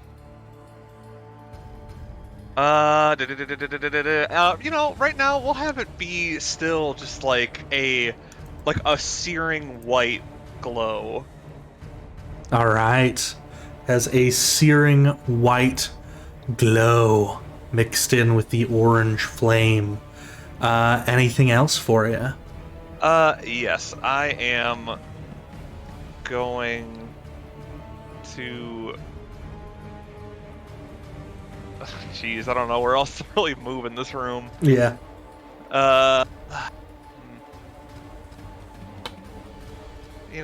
We'll move back into the corner then over this way. Sounds nice, good. I can still see him too. Excellent. All right. That will be my turn. That'll take us up to Biner. Alright. He's going to just, because I have advantage now, right? So I'm going to Yeah. hit him with the quarterstaff again. Excellent. Make that swing with advantage. That is absolutely a hit. Crush him. All right. For 8. Once again, you sort of swat a big old glob of magma from his body. Doing nasty attack. He's starting to look a little bloody. The flames inside him flickering a bit as the magma hisses on the floor where you've splattered it. Anything else for you? No, I'll stay there. All right. That'll bring us to the other hand in the room. This one is going to... Let's see. It's gonna slide up here, maybe. And it's going to do the thing that the other hand did just a few moments ago. It's gonna create a cone. A 15-foot cone. Oh, no. I know. Well... Let's see. You know what? It actually wouldn't be able to hit anyone, so it would probably just target Einar and Penny with that cone instead. So it's going to instead. That doesn't hit me at all. Well, no, I'm moving stuff around a little bit. No, how dare! I know. It's very rude of me. As instead, it's going to be there and aim it like so. So we're going to need a dex save from Penny and from Einar as it fires more flame from its body. There you go. Excellent. Hey, what's that? So those both definitely beat a 10, which means you take half of 7, and you round in your favor, so you only take 3 points of fire damage as it shoots that flame out in y'all's direction. That'll bring us to Einar. A little crispy. Oh, little crispy. A little crispy. I'm gonna take the op attack and move towards the board. Okay. Give me a second to drop that, as it will attempt to make an op attack against you.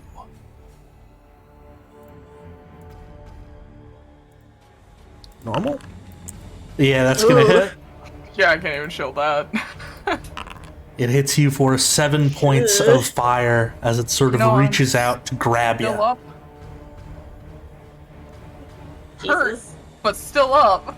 I'm gonna look at the board and see the 2 glowing spider crab things. Yes. And pick up the pieces and move them 2 squares, this way on the board to see if they move physically. All right. You move them on the board, the 2 spaces, and as soon as you let go of the piece, you watch as they glow orange and slide back into place where they are on the map, so to speak.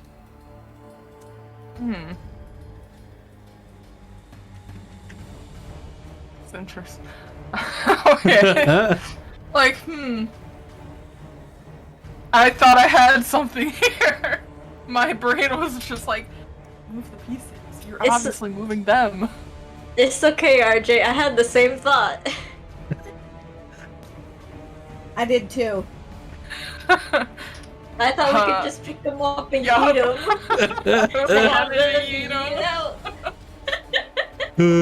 I'm gonna throw the board at him. I get frustrated. All right. Roll strength for an improvised attack.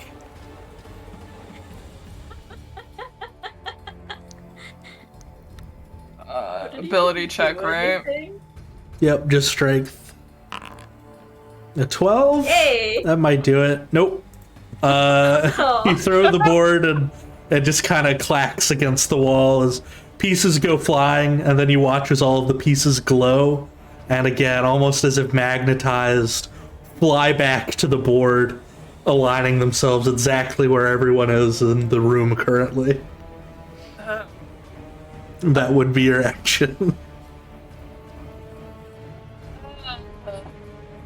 Just gonna keep stepping back. Alright. That'll bring us to Porum, who I will take over for the moment. Porum will go over here, and we're gonna have him do a glaive attack. Go. Wing with a 14, which does hit for 11 points of damage. There we go. Which is a nice chunk of damage. He's looking even rougher now, which is going to bring us to Balthazar. Hello. Okay.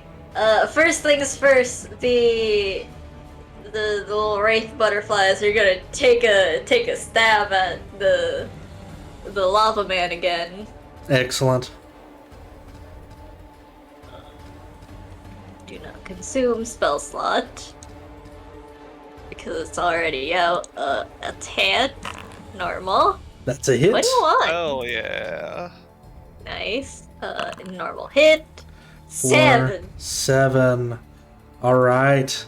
So you crash into them. You know, more this lava kind of goes flying as it goes straight through his body.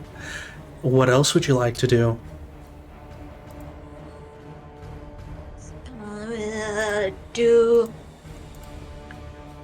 I know, looks pretty bad off.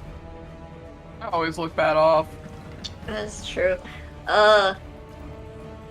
Yeah, no. He did prefer not to have you go down. He's gonna just wave a hand over to where Aina is and cast the healing word. All right. It's just like, don't go down. Guess that. Heal normal. 5. Excellent. 5 HP for Aina.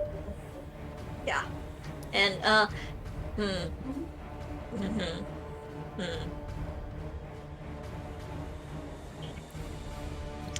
He's gonna, yeah, no, he'll stay where he is for now. All right. It's to the Firegeist's turn. As you can see, the Firegeist, the light that you cast, Balthazar, Yes. it almost seems to be hiding its face behind one claw from it at this point, and it seems as if it's being blinded a bit, as it is going to go ahead and make 2 attacks, because it does get 2 attacks, but it has them at disadvantage because it has Ooh. magical light sensitivity. So it's going to make 1 swing at Biner and 1 swing at Porum, both at disadvantage though. So Biner is a 9, which is a miss. Porum is a 14, which also misses. And he swings wildly. He is going to take a step back out of this light. So he is going to get an opportunity attack from Biner and Porum.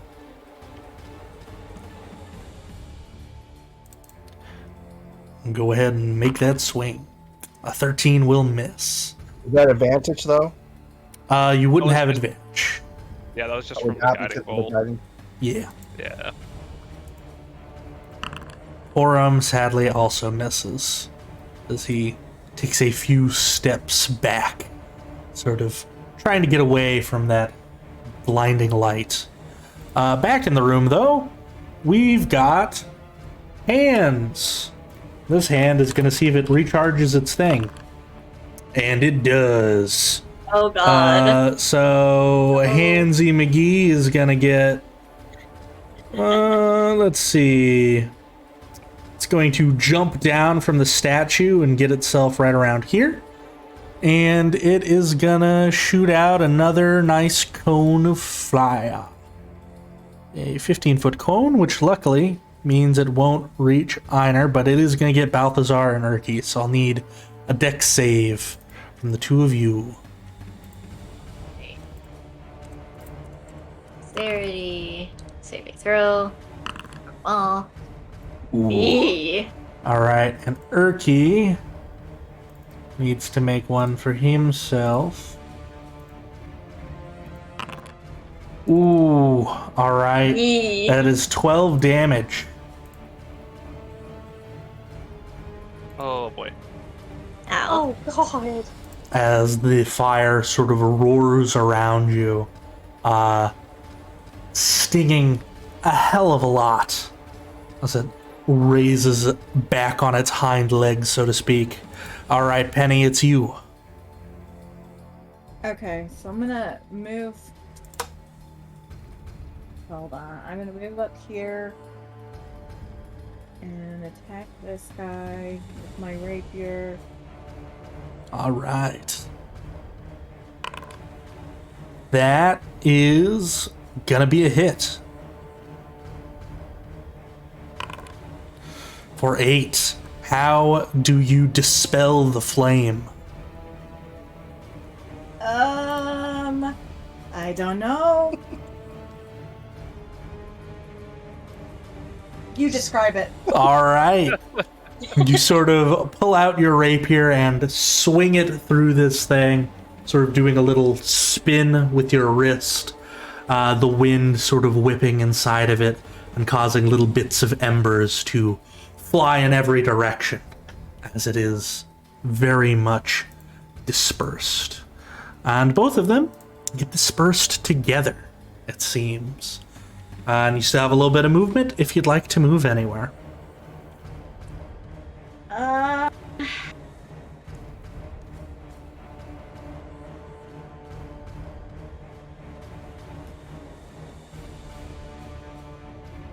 Just move out here. All right. Very nice. Then that will bring us down to Urki, who is a little hurt in his tum-tums, so he's gonna go ahead and open his Book of Lathander. He's gonna cast a Cure Wounds on himself this time. So let's see here. Cure Wounds. give himself 9 HP back.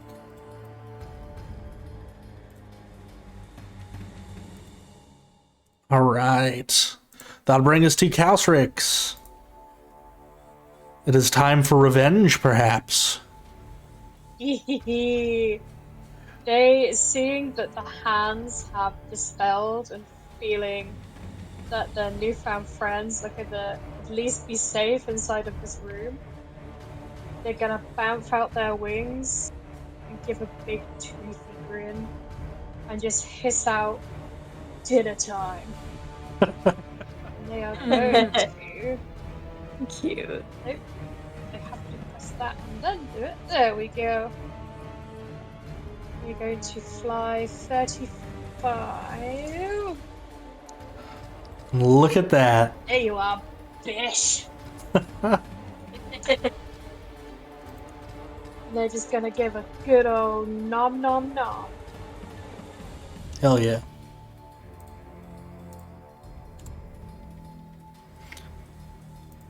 Roll for nomming. That's a hit. Nom successful. 8. So yeah, you managed to tear out a big chunk of HP from him, and he's, you know, it almost tastes like pudding to you since you're a dragon, the molten magma in your mouth. It's like, ooh, you know, pretty good. Anything else? Are like sausages. And as he sort of lets out a hiss, it just says, "I only wanted to protect you."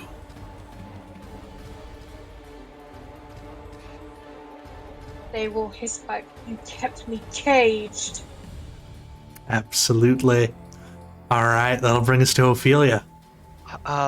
Seeing that Balthazar looks kind of a little scuffed up, they will, extend out their hands as their eyes glow white, and they will do their healing light, which I'm not sure how to post it. Oh, let me help you out maybe then. So, healing light should be in features. Yep, found it. I think you can still just... Yes. And Alright. you get 2. Ooh. That's fine. 2 is good. That's your Two bonus is action. more than fine. That's true. And then they will move and go there. Would they dash though? Would they dash?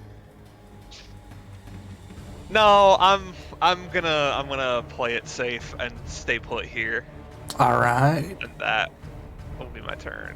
Okay. We'll head on up to Biner then. Alright. He's gonna run up to here and attack again.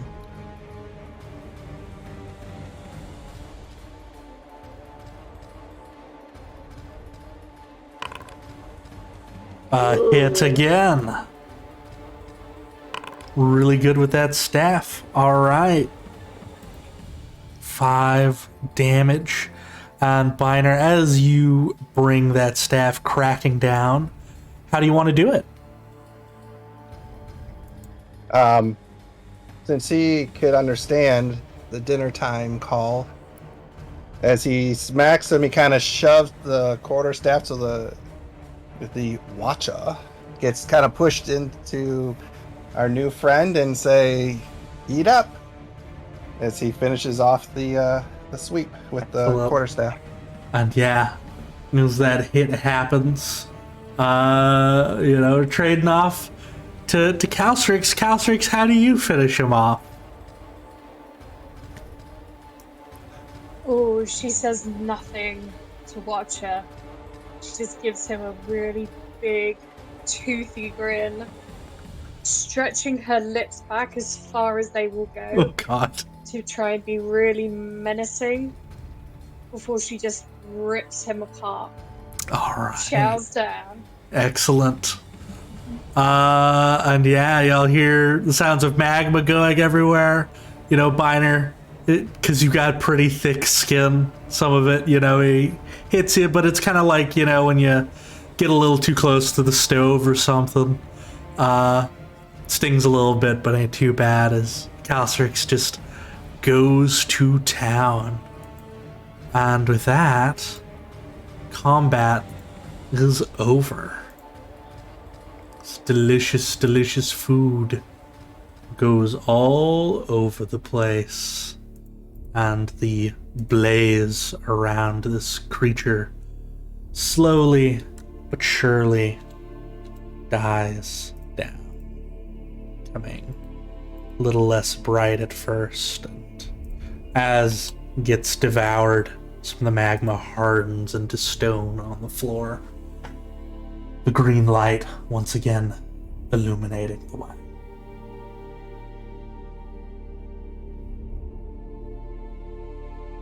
Alright, I'll wander back towards the room so there's even more light in there. Thank you. Now you care that I can see. I forgot. You gotta remind me before combat starts. I could have put the torch in the dragon. I am very short and overlooked. It's fine. Listen, it's fine. Balthazar handled it. He Azamar powers, man. Just make like that.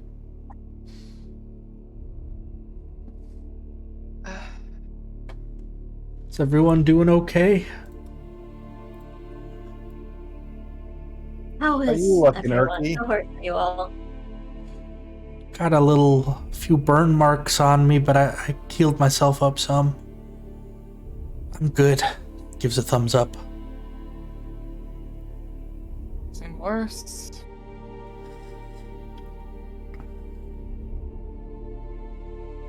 Like anybody else is too badly off. Also, I will say I cannot see HP bars for Erky, Porum, and our new friend.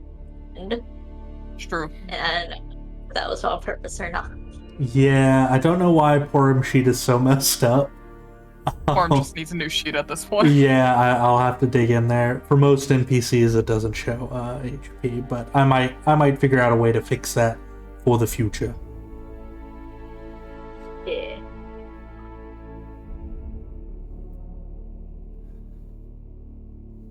Well, now that the game has been won, is there anything interesting happening at the statue? Can Balthazar look at the while Biner's doing that? Balthazar's gonna look at wherever the board got flung. Yeah. So, one thing that'd be interesting where the board got flung is, you watch as the last bits of cinders from the flame spiders sort of burn out. You watch as the pieces that represent them sort of flicker and fade. You'd also see the figure that is the Watcha, as Chris likes to pronounce. Its piece is slowly transforming from the bright orange to be more of a stone colored, as if it is cooling, laying on its side, as all of your pieces are standing upright. And as you get closer, you also notice another piece on the board, but not actually on the board, sort of lying next to it, as if waiting to be placed. And it is a piece that looks a lot like a bar guest, like Dern that you fought on the top floor, all the way down to the wound that Porum left on them, the cut in their eye.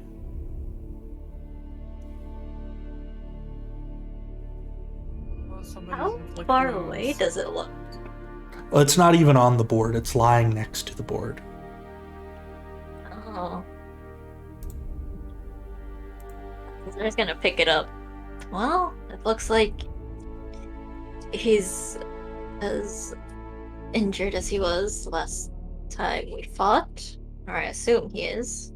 He's gonna hold out the piece and pick up the board with his other hand. All right.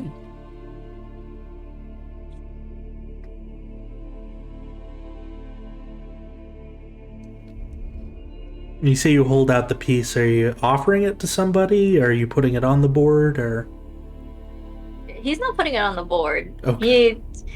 He still doesn't quite trust it, but he's just like holding it out for everyone else to look. Yeah. What if he put it on the board? Would he appear here? Do you think? Are we ready if he appears here?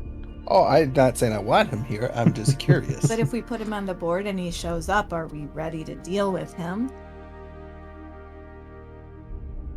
I am. I don't know about the rest of you. I don't think a lot of us are prepared to deal with him. Should we go immediately back into combat? Question, Derek. Yeah. When Ophelia was holding the board and was noticing the new chess pieces, and you had mentioned like everybody in the room was on it, Binur was out in the hallway. Was his piece on the board too, Yeah. or not? The hallway was also represented by sort of a zigzag of white tiles surrounded by black. Okay. Okay. We try moving with the board to see if it acts as a map. Like, will the board change if we move it? Yeah. That's a good point. We should try it. We should take it with us. I At least think for a you just little want while. to take things. Well, might be a first, but I am agreeing with Penny. I want to take the board with us just to see if it changes along as we move on. Seems like it'd be a good early warning system too. Binor pulls out a piece of paper and writes a note. Penny got Balthazar to agree with her. Gold star for Penny. Mm-hmm. Well, Brilliant. two things here. Not saying we need to, but as you pointed out, some of you guys look pretty roughed up. Do we want to maybe stay in this room tonight and see if the board warns us of anybody else coming down the hall? Like, if we can do shifts and watch the board, and if a piece starts to appear in the zigzag area, we know someone's coming and we could be prepared. We can lock the door, but I wouldn't recommend blocking it with your body tonight because of the dragon statue itself blew fire when you open the door. I don't want to block the door by my body today. I agree, but I'm just saying if we watch the board, at least then I don't know if we even have to lock it, right? Because if someone's watching it, the zigzag would appear a person or a pawn potentially, and then we could wake everyone else up before they get to the room.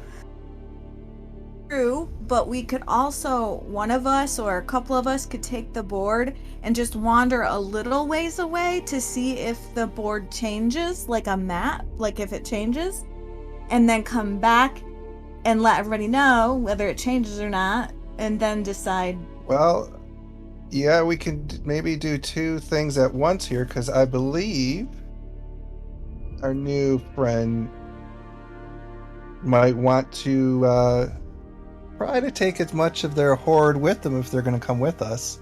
So maybe we could wander back to her bed, and she can collect what she wants, and we can take whatever she can't carry for her, and we can see if the board changes all at the same time. I think that's a good idea. Would you like to get your hoard? Culture? Or hoard. I'm kidding. All right, Ellie. They are not currently within the room, they are still chowing down on Watcher's room.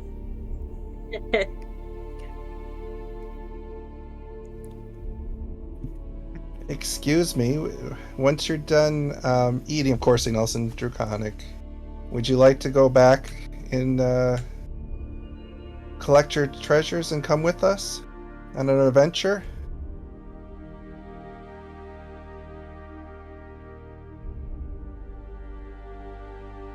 Is that why you gave me trinkets earlier? You wished me to be your pet? Oh, not As what not you our did. pet. We want you to be our friend. We were offering you friendship. And I mean, if you want to stay where you're at, I mean, that's your choice. We're not going to stop you. You get to choose what you want to do, but if you want to explore with us and see new things and maybe go visit your former captors that put the Watcher over you, we would love to have you come, but it's your choice. You get to choose now. I don't understand. I'm not your captive? No, not at all. You are our friend, and you are free. You can make your own mind to up and go and do whatever you like, and we will respect that. What about the druids? They would want to put the collar back on you. We At are that, she will going. give a very low, displeased growl. We are heading that way to stop them. They are not our friends. They are causing bad things to happen. Bad things? Yes.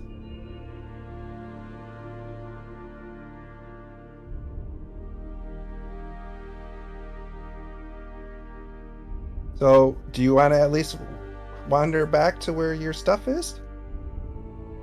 Penny's just gonna pipe in there shiny things. Hmm?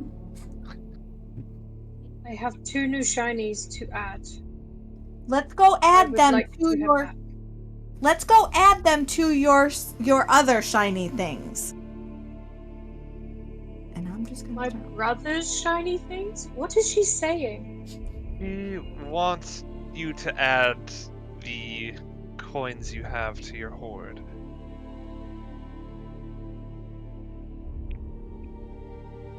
Yes. Let us return. Before they walk away, Biner's gonna hear in his head from Aina, like, please make sure that the Dragon's Hoard stays the Dragon's Hoard. Can I respond to that? Mm-mm. It's Okay. not It a is just message. intrusive thoughts. Well, the question is, would Aina even? Because I was talking Draconic, so would Aina even have understood what I was saying? Oh, Aina, you guys were talking earlier You about laid the out a board. plan for us of Oh like yeah, the yeah. board. y'all are going to Okay. the Horde. Yeah. And Penny and Shiny things everyone's very aware of.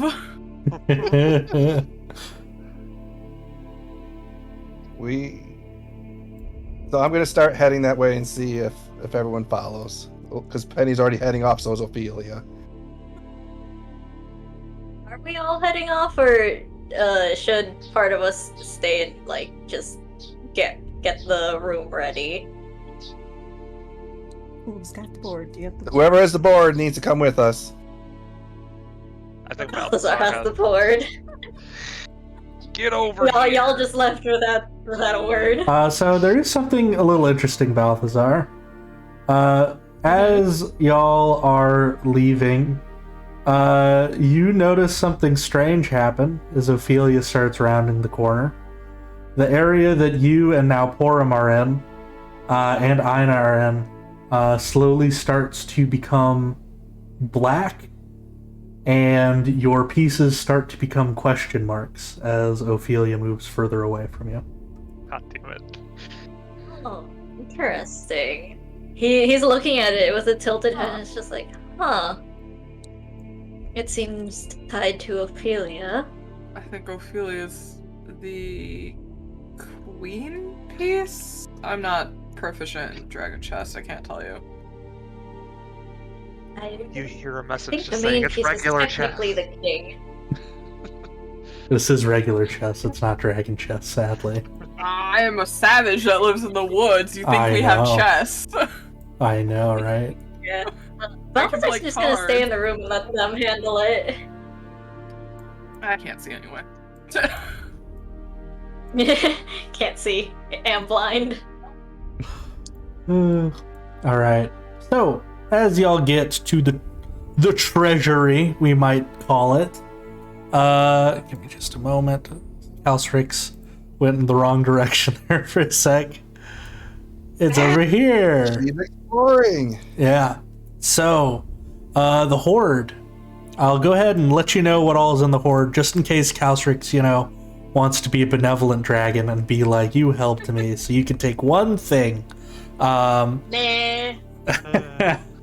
So, there are 2 sapphires. There's, of course, the jade toys that have been dropped off. There's another jade figurine shaped like a dragon that's a little bit bigger than the toys. A crystal goblet. A full 24-piece set of fine silverware. And then there's one other thing that was put in there because it must have been valuable. But you don't know too much how valuable it is because it's not really shiny, but you've chewed on it a bit maybe while you're teething. Because there is a scroll case carved in bone with a language inscribed on it. A language you don't know, Calstrix. And let me open my Roll20 real quick just to see if Biner knows this, because Biner knows a million languages. There's also 3 red rubies that... Yes. I think those are in Calstrix's mouth still. Oh, okay. I knew the coins were.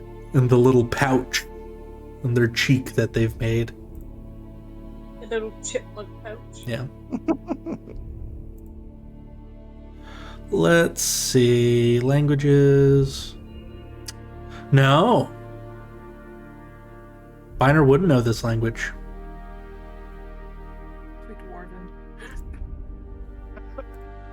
It's infernal. Who knows? These can. I highly doubt it. Would I know it? Let's see. What does Ophelia know? Yeah. I would assume no. And Calstrix, you're seeing your guests looking at your weird scroll thing that you don't know much about. You do not know it either, Ophelia. Damn it. Let's see if Penny knows it. Penny might know it. What do you want me to do? Oh, I'm just checking what languages you know. Oh, no, probably not. No, Penny doesn't know it. Nope. Oh no. Must be Dwarven or Infernal then, because behind those guys, they have like everything over there. Do we have any idea what language it is? Yeah, Penny. It does look a lot like the language that was on the Night Caller, which you recall was Dwarfish. Okay. Yeah, I was right. So, can I just pocket that? Can I pocket that scroll? I know what it says, but I'm not Can I there. carry it? You could attempt I don't to. wanna- Do you want to ask the dragon if it's okay first, or do you want to be sneaky about it? No. Well, I'll ask the baby if we can take the scroll with us. Oh, of course.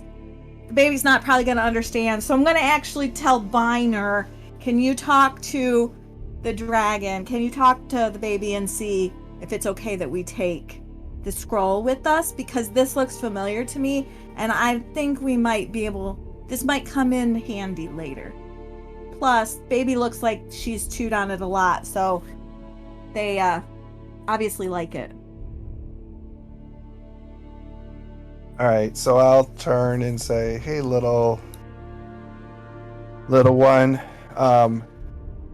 First, are you going to continue walking with us? That's our first question." As you ask this, Calcrix is sort of doing like a little circle around that pile of gold. And they slowly just slobbery drop out the gems and the 2 gold coins from their mouth and add it to like the little tippy top of the pyramid. And then they will look to you and go, I do not wish to stay. I no longer wish to be caged. Okay, that's good. So my next question is, I don't know if all of this can fit in your mouth. Would you like us to help carry it for you? Whenever you want it, we will give it to you. And we see the skull that you appear to be chewing on has some writing. Can we potentially try to read that later if we find someone that can read it? If you wouldn't mind. You want my chewing thing? I just want to be able to potentially read it. And I'll point and say, can I pick it up and show you what I mean? You mean the teeth marks? No. And so he'll bend down and pick it up and kind of show where the writing is and say, this is a language. And Peanut, Penny over there, and I'll point, might know someone that can read this for us. Can we take it with us and have someone read this? You can have it back after we read it. We just want to see what it says.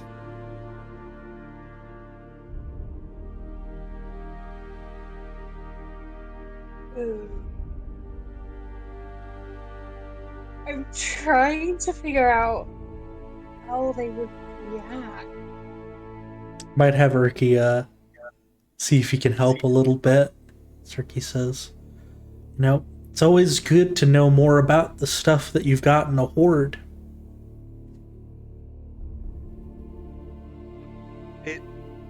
If we read it and something important is on the scroll, it would make it more valuable.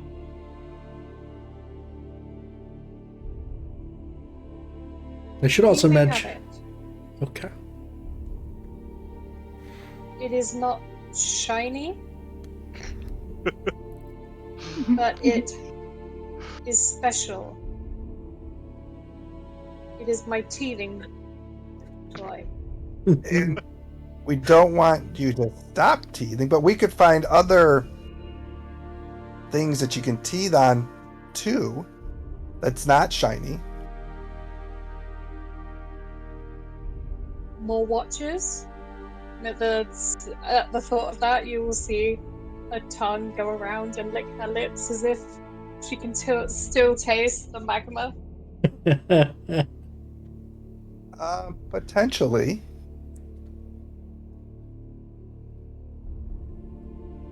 But definitely Okay. we'll find stuff. You keep safe. We will. Would you like us to help carry some of your other shinies?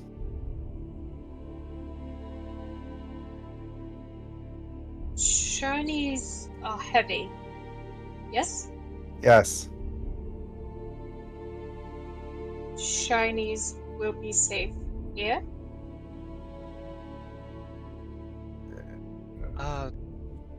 Not necessarily. Yeah, Ricky will add in, you know, if you're a dragon, it's always important if you've got your hoard, you gotta clear out your lair and make sure you're the boss of the place first, or else, you know, something in there might mess with it. So it's not gonna be safe till we clear this whole place.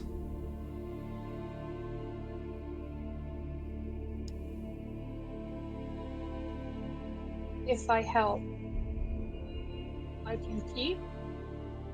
Yes, this is course. yours. Yeah. We just want to make sure we get rid of people who might want to mess with it, or, you know, put a collar on you.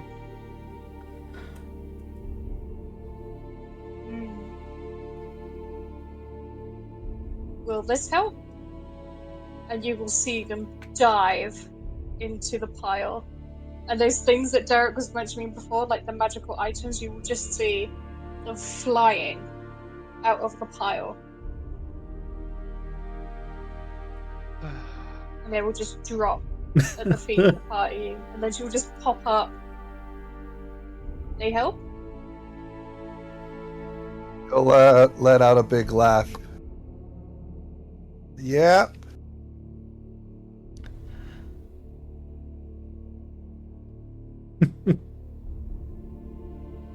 Those things would help us greatly.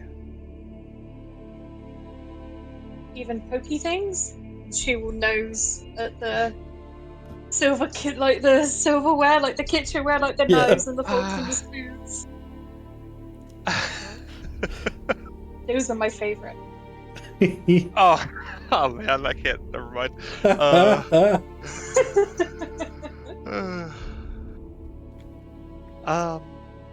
You could keep the silverware. Little toys, the little dragon toys we should take with her. Of course. She'll need something to play with. No. You guys can play together. Shiny silver, not for playing. Can I take emerald? Yes. She'll have the 3 toys she got earlier just sort of hugged in her arms. Oh,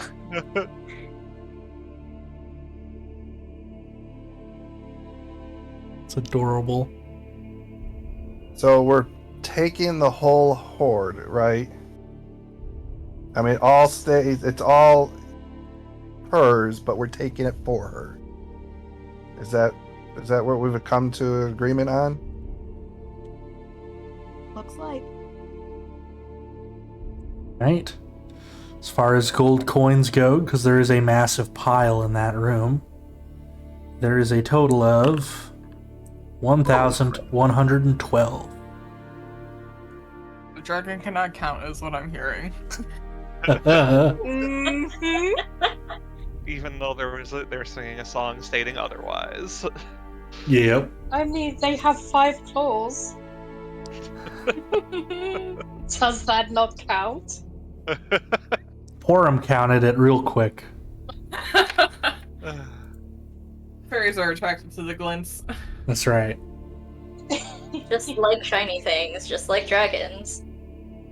Okay, Derek, question for you. Is Yes. there somewhere where we have the party loot that we can add the stuff to? Yeah. It should be in. Let's see here. I saw it before. It is in journal entries under tools, party loot. Yes. And it's still kept at the same format, so hey. Bless you. Bless you. See you. Yeah, you should be able to edit that with the little pencil with the square.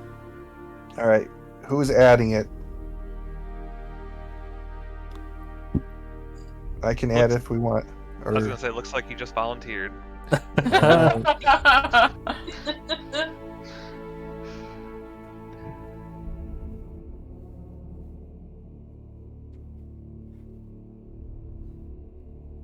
All right.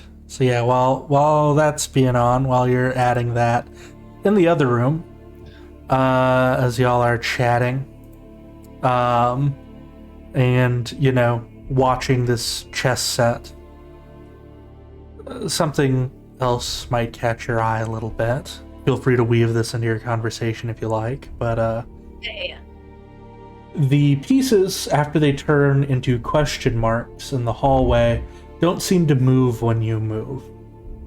It's as if the last place Ophelia saw you is where they choose to remain to be as y'all move back into this hallway. And as you're talking, if either of you would like to figure out how this works a bit with an Arcana roll, you absolutely may. Yeah, separate or advantage. Balthazar will give Ina advantage. He's Sounds not good. the best. He's been keeping an eye on it. Okay. Roll at advantage. 19. There you go. Right. Yeah. So, you'd figure out a couple of things with this 19. First off, is that it's definitely bound to Ophelia at the moment. And you get the feeling that whoever manages to win a game against the current owner becomes the new owner, essentially, of this board. Some other things you're able to sort of discern looking at it is it only seems to know information that you yourself know about, even if it's subconscious. So you're pretty sure that the fire guy showed up on the board because 30 minutes was up. And somewhere deep down you knew, oh yeah, it's probably getting around time that he's going to be looking for this stuff. And as soon as he was heard in the hallway, that's when he appeared.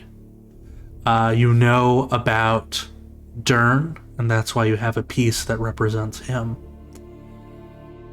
You'd also know that this board is supposed to help as a visual aid in planning. It's a magic item used in strategy, and as long as it is in your possession, or rather Ophelia's possession, while y'all are making a plan, you can choose to roll initiative early, and you can move around your initiatives. So, for instance, if Balthazar rolls a 1, Ina rolls a 2, and Ophelia rolls a 3, you can choose to give Balthazar that 3, Ina that 1, Ophelia that 2. You can move around your initiatives as long as you plan a combat before you go into it. If you're ambushing, or if you're like, yeah, going into this room, there's going to be some trouble. Let's take a second to think about how we want to do this. You all have to stick to your rolls after you've rolled them, but you get to choose who goes in what order. So, helps you plan a little bit more.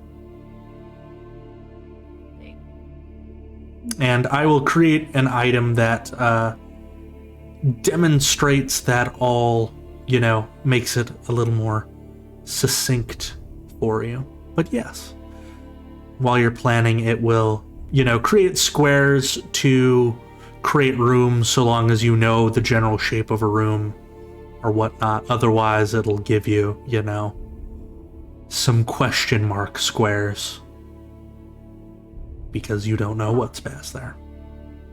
Yeah.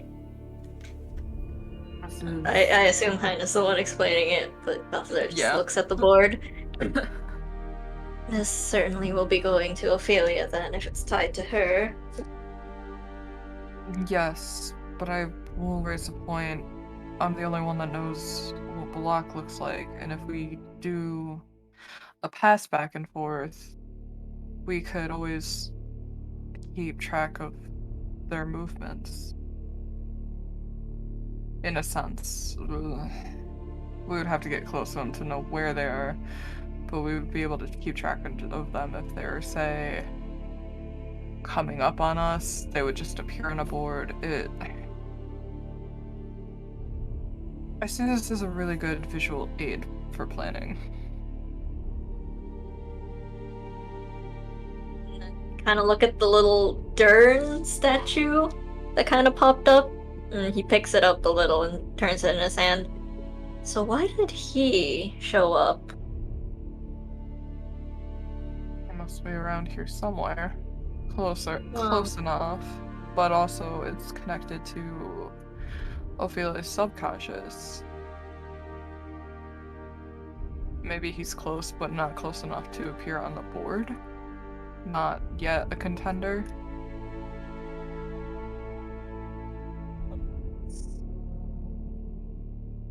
So we'll figure it out once they get back. He's gonna leave the board on the floor, kind of get back up to his feet, winces a little bit, but goes towards the door. At least, like, take a peek out, keep an ear out. It's just trying to see if he can vaguely hear if anything or anyone else is coming by. Just keep and watch. Yeah. As you do that, we're gonna hop over to the other room here real quick. Oh, did Einer's voice cut out for you, Chris? No, they were talking, so I was just typing it. Gotcha. Yeah, no, they're still in the other room, so after y'all gather the hoard up in your inventory, is there anything else you want to do in this geothermal vent room? Good. Right. Then I will move y'all's tokens and... I guess just for a small bit of RP, yes. I would just ask, oh my gosh, brain. Calcerix, like how is your neck feeling after taking the collar off?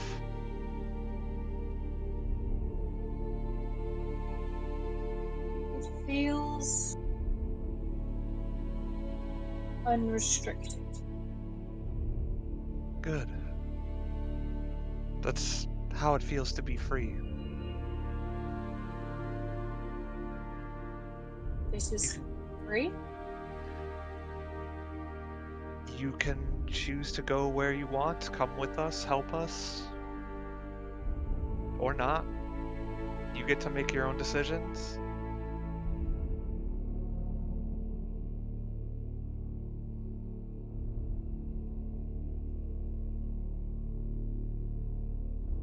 But I just wanted to also make sure that it didn't leave like a rash or anything. Would you like to look? If you don't mind. And I'll like look over Calcerix's neck area where the collar was. I take it I'm not seeing anything like weird or concerning. Yeah, there's a wolf-like bite there. You think? Oh. No, I'm joking. No, not a were-dragon. No, everything seems fine. Okay. Druidic runes with tiny dwarvish ones right underneath. That's right. Got runes within runes. No, you are looking fine. And she'll like take out like a small like kind of like salve and like kind of like wipe it on her hands from her medicine kit. And she'll just kind of like she'll first just ask permission. It's like, do you mind if I just rub this on your neck? It might just feel cool, but if it itches or has any type of discomfort, it should help with that. Calcerix will sort of lean down. Maybe, I'm not entirely sure how big they are compared to Ophelia. You're smaller than Ophelia, but bigger than Penny. Okay. So yeah, she will sort of lean sort of slightly down to the hand and sort of give the salve an experimental sniff. Gives a little bit of a sneeze, which sends hot steam towards your face. Before stretching back up and puffing out a little bit, as if to say, I don't care, it's fine with me, and then just sort of raises her head up so you can get the best access. Okay, well, Thank you. And yeah, she'll just, like I said, just like kind of like massage the neck with it and like lather it and make sure that it's, like is applied properly and responsibly. Thank you, Calcerix.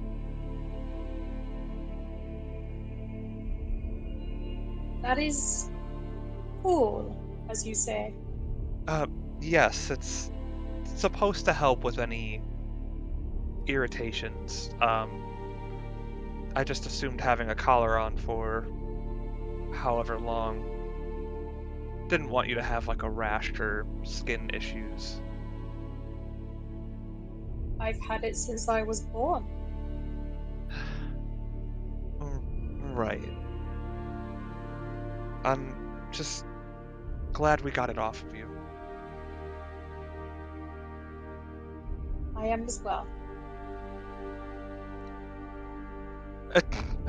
Oh god, Penny, she wants a mouth. I mean, Penny could use Calstrix as a mount right now.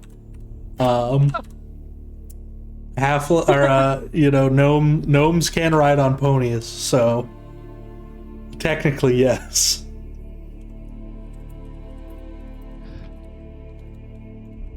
Is everyone ready to go back? Yeah, I think we lost 2 of us. I think they just decided to hang back. Mm-hmm. And speaking... Alright. Hopefully they're not dead. As y'all walk back, I'll go ahead and move y'all's tokens for you in this specific case. Ricky's going to explain to Penny, because he's a big dragon aficionado. It really depends on the place that the dragon's growing up, how fast they grow. That's why I bet that they kept Calstrix here.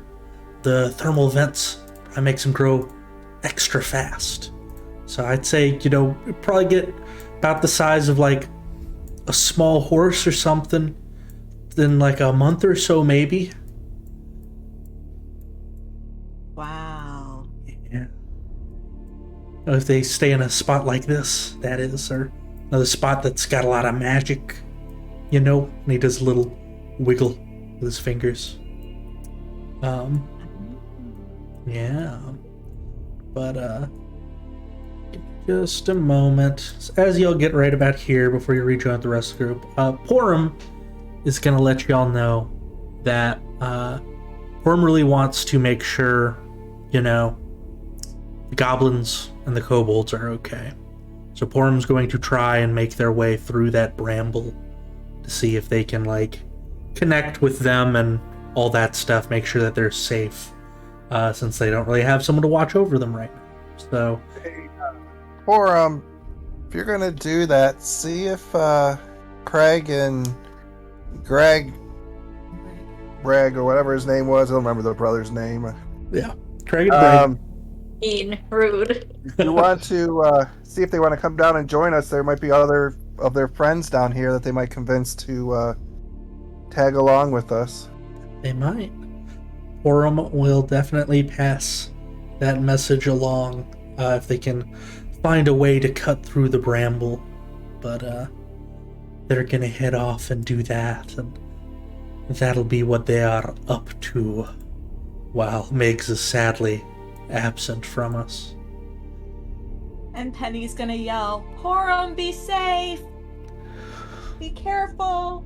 I definitely won't murder Porum while Miguel isn't here. I promise. Don't turn him into a veggie pygmy.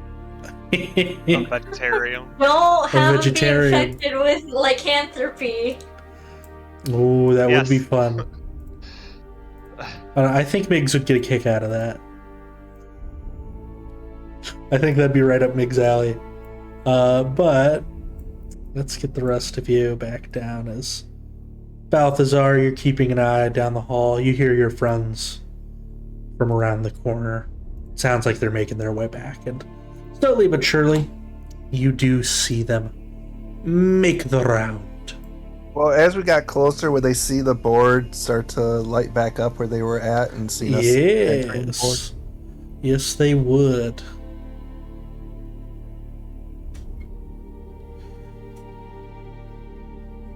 soon as collect the board. yeah. Well, honestly, they would actually be able to see where Ophelia is that whole time, because it's connected to Ophelia. They themselves are the ones that will slowly solidify back into Ina and Balthazar once Ophelia sees them again. Because it is all based on Ophelia's perceptions, at the moment at least, until somebody beats Ophelia in chess on that board. I mean, with that one roll, they might not have to try very hard. It's true, they might not. As they're coming back in, Balthazar will collect the board. Ophelia, it seems like this is connected to you. I think it's best you keep it for the time being. All right. Unless you want to play for it. I'll hold on to it for now.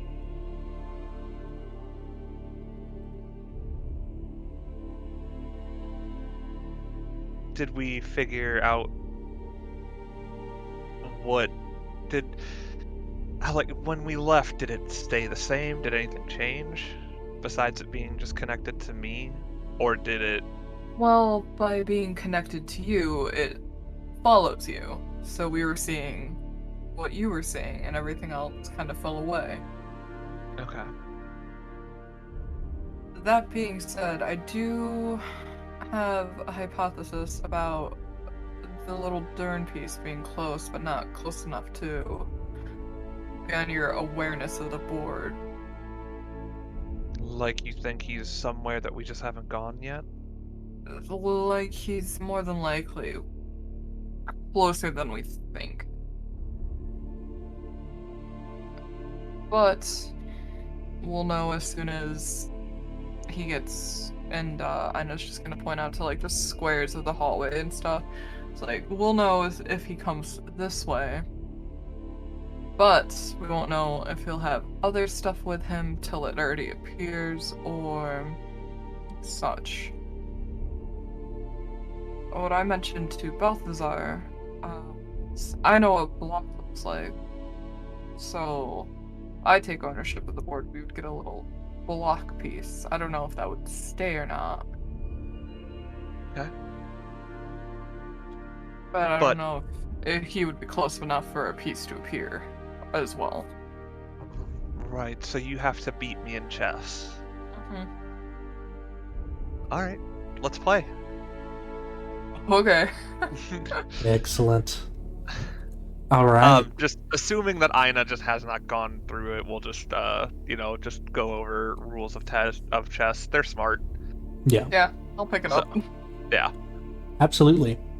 So luckily this is a little less complicated than Dragon Chess, so you don't have to have the tools proficiency or else get disadvantage. But the way we're going to do this is essentially the best of three.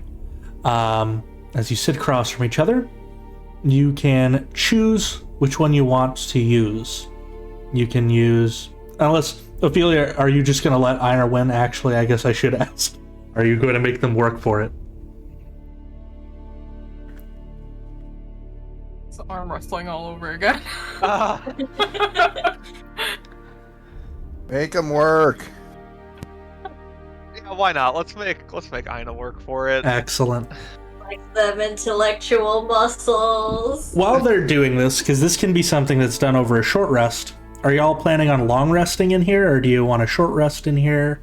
Because it'll be a short rest while they play this game, no matter what. But if you want a long rest, that's good info to know, too.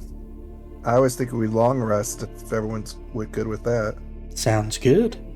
I still have a lot of spells we could keep going, but I was going to say, I also... I mean, if you guys are good, I can keep going, too. Are you sure you have a lot of spells? Because we did have a fight last session, and we didn't. Yeah. We only really took I only used 3 spell slots on my end, and there were 2 level 2s and 1 level 1. Sorry, 2 level 2s, but I arcaned recovery last short rest in the room, so I gained 1 back. Yeah, and if we're short resting, I'll be at full for spell slots again. Man, fuck you. I burned my two levels, but I have all my level 1s still. So again, I'm good whichever way you guys want to do it. We could go a little further and then long rest Right. as well. Okay. The only thing is that I'll be out of healing light, but yet again, that's just a d6. Okay. Good to know. All right, so yeah. I mean, if you're worried about someone barging in during a long rest, Calcrix can be a doorstop for the door. It does open inwards. And you are immune to fire.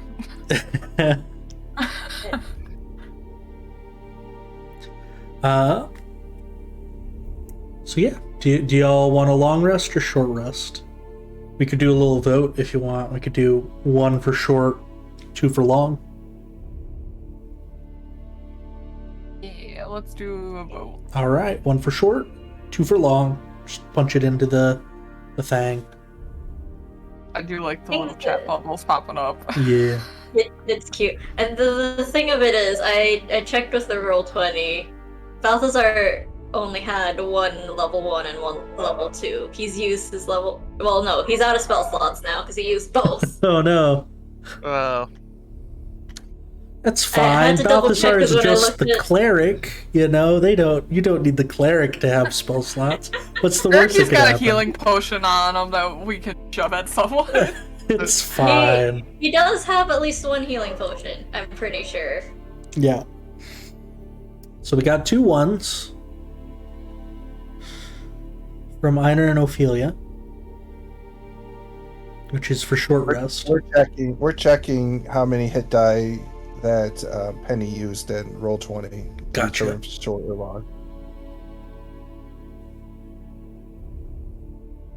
Let me check how many I used. I know. I only usually have to use 1. Calcrix doesn't need anything. They're at full health. So I'm Immune just to happy to go along fire. with. Yeah. I mean, for healing, they can also cauterize wounds. That's also an option. Spicy. Ouchies. Spicy Owies. wounds. Yeah, Balthazar I mean, has they can also 1 give hit you a dice steam left. facial. Open up those pores. Looks like Penny might be out of hit dice. And you said Balthazar just has 1. Balthazar has Has 1. 1 and no spell And slots. his- Yeah, tapped out for spell slots. then Despite I- how it Yeah, reads we'll in long the, rest then. Yeah, thing. we'll long rest. All right. Long rest it up. So, as y'all begin your long rest then, it's going to start off with a game of chess. And here's how it's going to go. We're going to do the best, we're going to do competing roles between the two of you.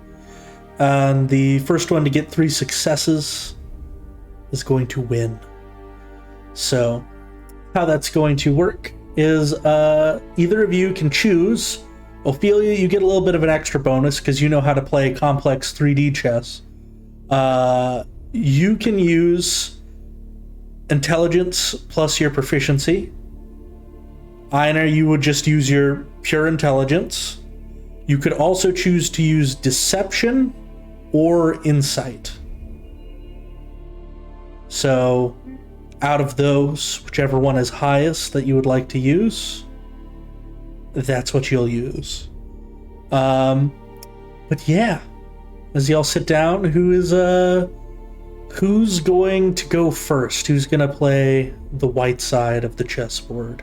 As Ophelia, you discover that with just a thought, you can change all of the pieces on the board that represent your friends into normal chess pieces, and create new pieces as well to create a full chessboard just with this little thing you got here.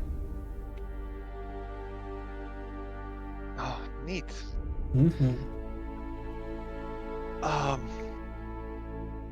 Would you like the first move, Ina? I'll allow you go to first, as I'm still going over the instructions in my head. Alright. All right. So yeah, if you're just playing super smart, big brains, that's just a pure intelligence. If you want to be sneaky and, bait somebody out. That's kind of how we roleplay rolling deception. And then insight is you're trying to get into your opponent's head and figure out what move they're going to do before they make it. So, whichever you'd like to roll. We'll do some of that. Oh, that's weak. All right. I'll do insight. As inciting back. So yeah, kind of starting off really good, especially for a beginner Ophelia, as you're, trying to suss them out, figure out what they're doing, and as you're playing, you're figuring out like, oh, they're expecting me to do a beginner move, and if I was first starting this off, this move would seem really easy, maybe I'd do something like this with my pawns, but, there's got to be something more to this, and you're watching Ophelia's moves and figuring out what they're doing. You're like, how do I counter that? And so you actually manage to sneakily use one of your pawns to capture one of Ophelia's bishops, already putting the odds somewhat into your favor, as you get one victory, which is going to be represented by +1 foot. Ah, yes. My feet are off the ground. That's right. It's +1 foot in size. Now, Ina, you get to choose what you want to roll first. I will roll a pure intelligence this time around. All right. You said for me that's plus Your proficiency. my modifier and proficiency. Yeah. Okay. So it is just Ina's modifier for them because they don't have the special bonus. All right. 13. Ophelia. Ooh.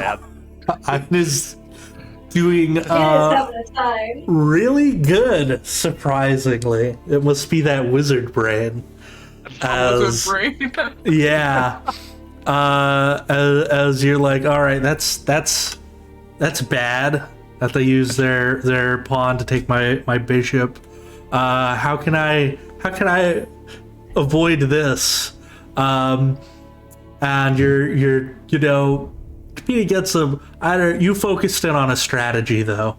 You figured out a great strategy for this. You just need to get your pawn all the way to their side, because that'll get you a queen. And you are protecting your pawn very good. And Ophelia, you're starting to sweat a little bit. Fantastic. Ophelia, how are you going to start this potential final round?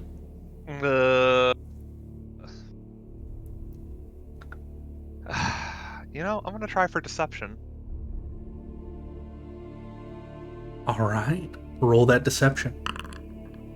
Wow. Ooh. Yikes! Well, Ina, there's only one way that this doesn't win you the game. You can't even lose. If you get a nat one, Yeah. You can re-roll you it. won't. Yeah.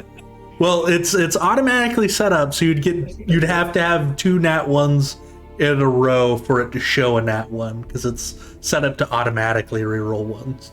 So The only way I would lose if I did deception, which I was really tempted to do.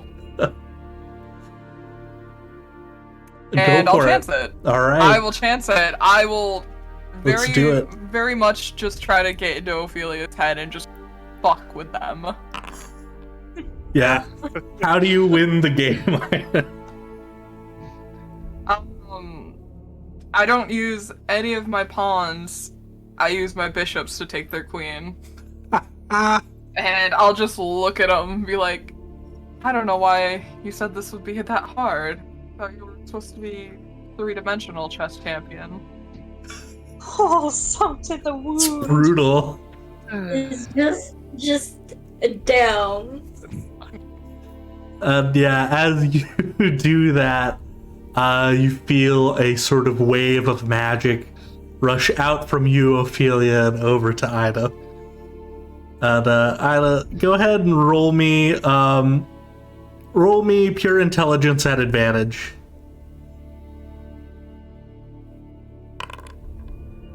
Excellent. Mwah. This trouncing has taught you how to play dragon chess. So you now have proficiency in playing dragon chess. Nice. Because dragon chess is just normal chess, but with more steps.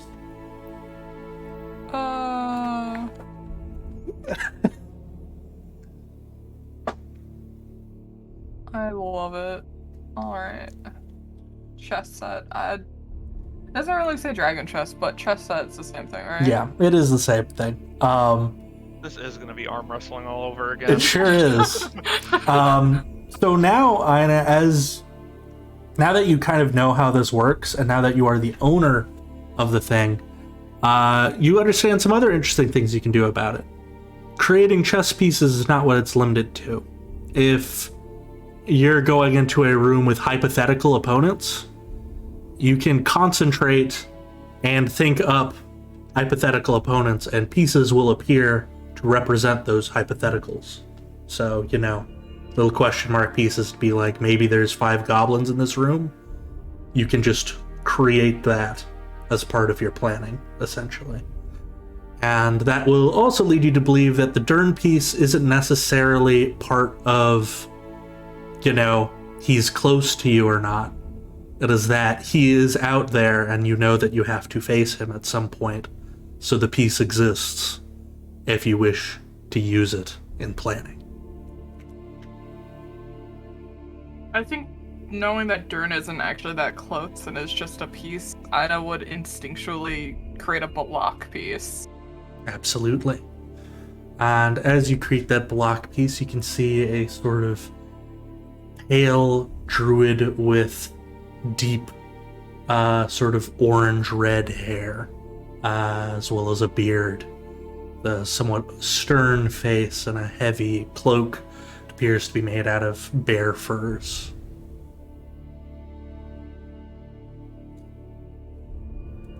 Interesting. And then several that's little what it wolf looks like. pieces. Yeah. Several little wolf pieces are gonna pop up. Yep. Spare that ran off. And that you absolutely can do.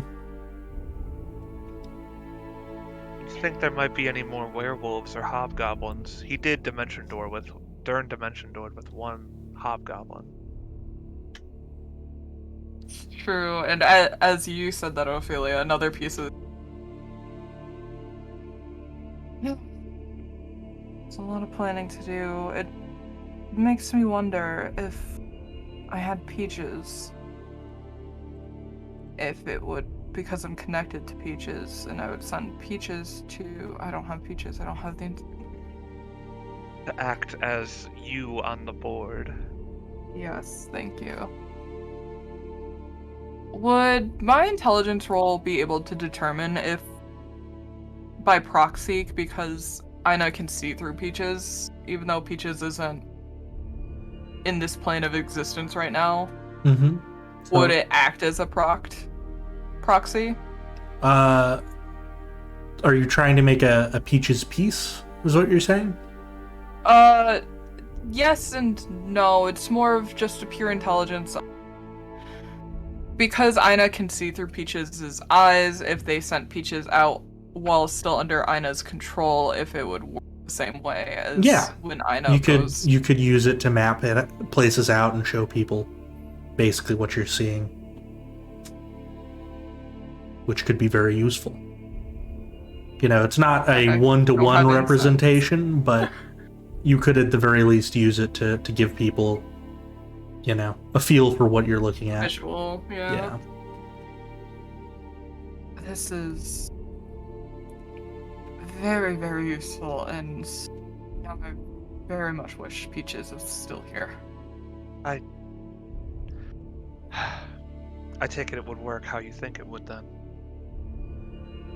Yes, I could show you what I see through Peaches without you guys having to go with Peaches. It wouldn't be exact, but it would give us a rough estimate. And what do you need to bring Peaches back again? 10 gold worth of incense. A hefty toll, that's why I never like to dispel Peaches or change her shape unless I had to. Right. And Peaches Unfortunate. disappeared when I passed. Yeah. Did,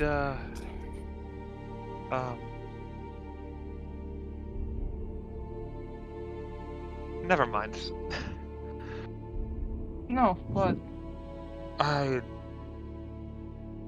just wanted to apologize again, but we've already moved through it. I mean, we can move back if that would make you feel better if you wanted to apologize again. That Shoot is me in the true. face I'm sure there's again. another hole we could drop you down. Mm-hmm. Of course. It's the way to go, isn't it? Yes, I guess. But I just don't want you to know that I don't know. I value you. You're clearly smart. Otherwise, I wouldn't have been thrashed the way I was. Ina's just gonna, like, squint their eyes and just like, Are you being genuine or are you trying to flirt? Because no. Being genuine. Oh. Oof. Oh. It's Kind of looks at Ina. Do you immediately assume compliments are flirting? Let's put it this way. you had a partner. Did they just say something to you and you were like, wifey? No. My tribe's a bit different when it comes to that kind of thing. It did take them a good year for me to realize they were actually trying to court me, though. Ah, you were playing aloof, playing hard to get. I think Just kidding. Balthazar's kind of looking at Ina like, I think it's more obliviousness, perhaps? I had no idea.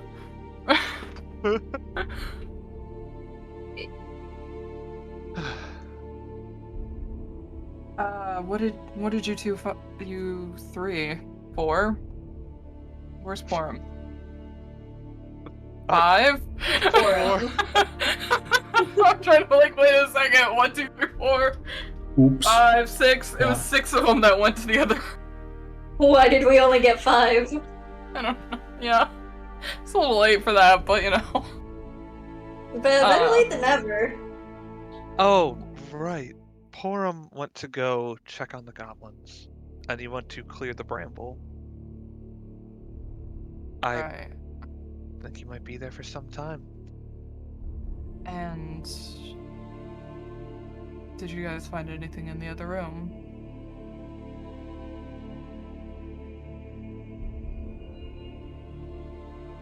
Just a hoard, and we reached an agreement with Calcerix. They will definitely accompany us, and they offered us several items. Who has the dwarven scroll? She'll shout out. Or not the dwarven scroll. Who has the scroll? Penny's gonna pull it out and hold it up. I do. Honey, can you bring it over, Scroll? please? Sure. And I'll walk over and hand it to them. But I'd like to have it back, please, because I think I can figure out how to maybe read it if nobody else here can. So I would like it back Okay. when you're done.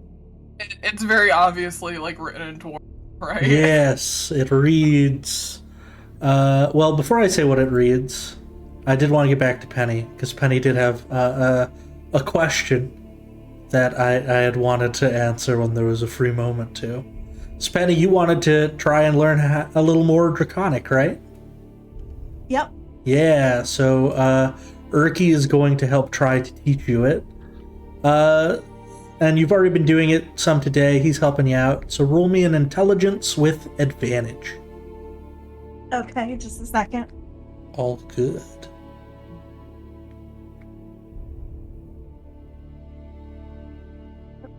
That's not what I want.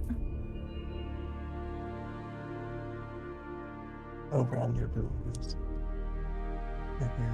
This is click on intelligence. Ability check.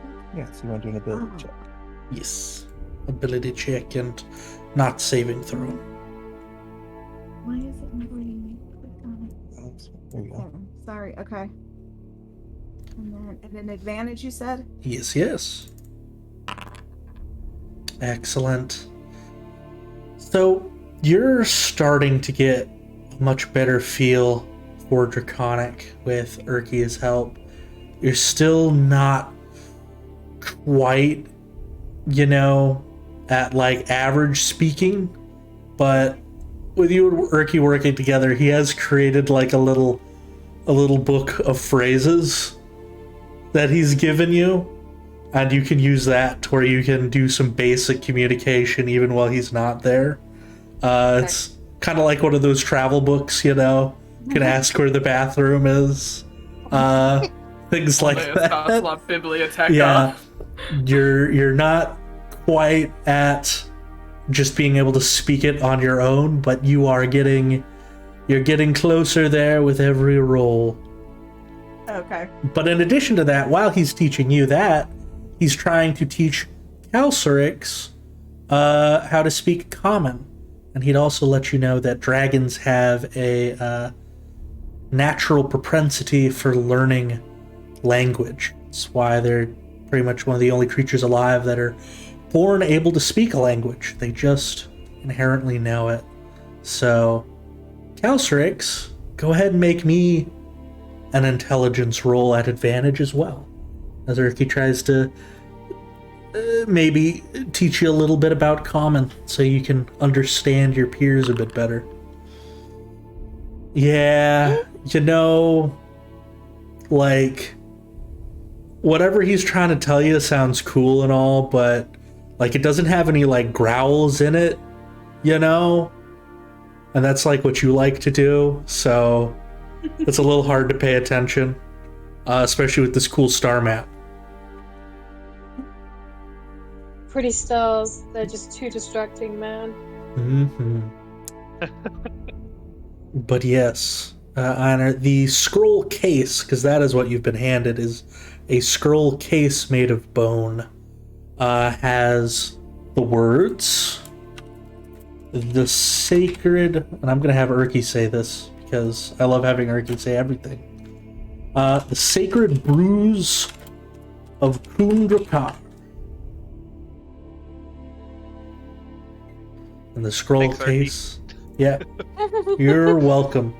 And the scroll case does appear to also be, appears to be locked. Lots of locks. But whatever this is indeed the sacred brews of Kundrakar. And with this discovery, and knowing y'all are going to be long resting here, I think we're going to go ahead and start winding down for today, so y'all can start next session up with some more of that sweet, delicious roleplay. But yeah, we're gonna wind down, and as you know, we always like to wind down with some stars and wishes. So we are going to start with RJ. RJ, do you have any stars or wishes for today? My star for today was finding out Ellie was a dragon. That was cool.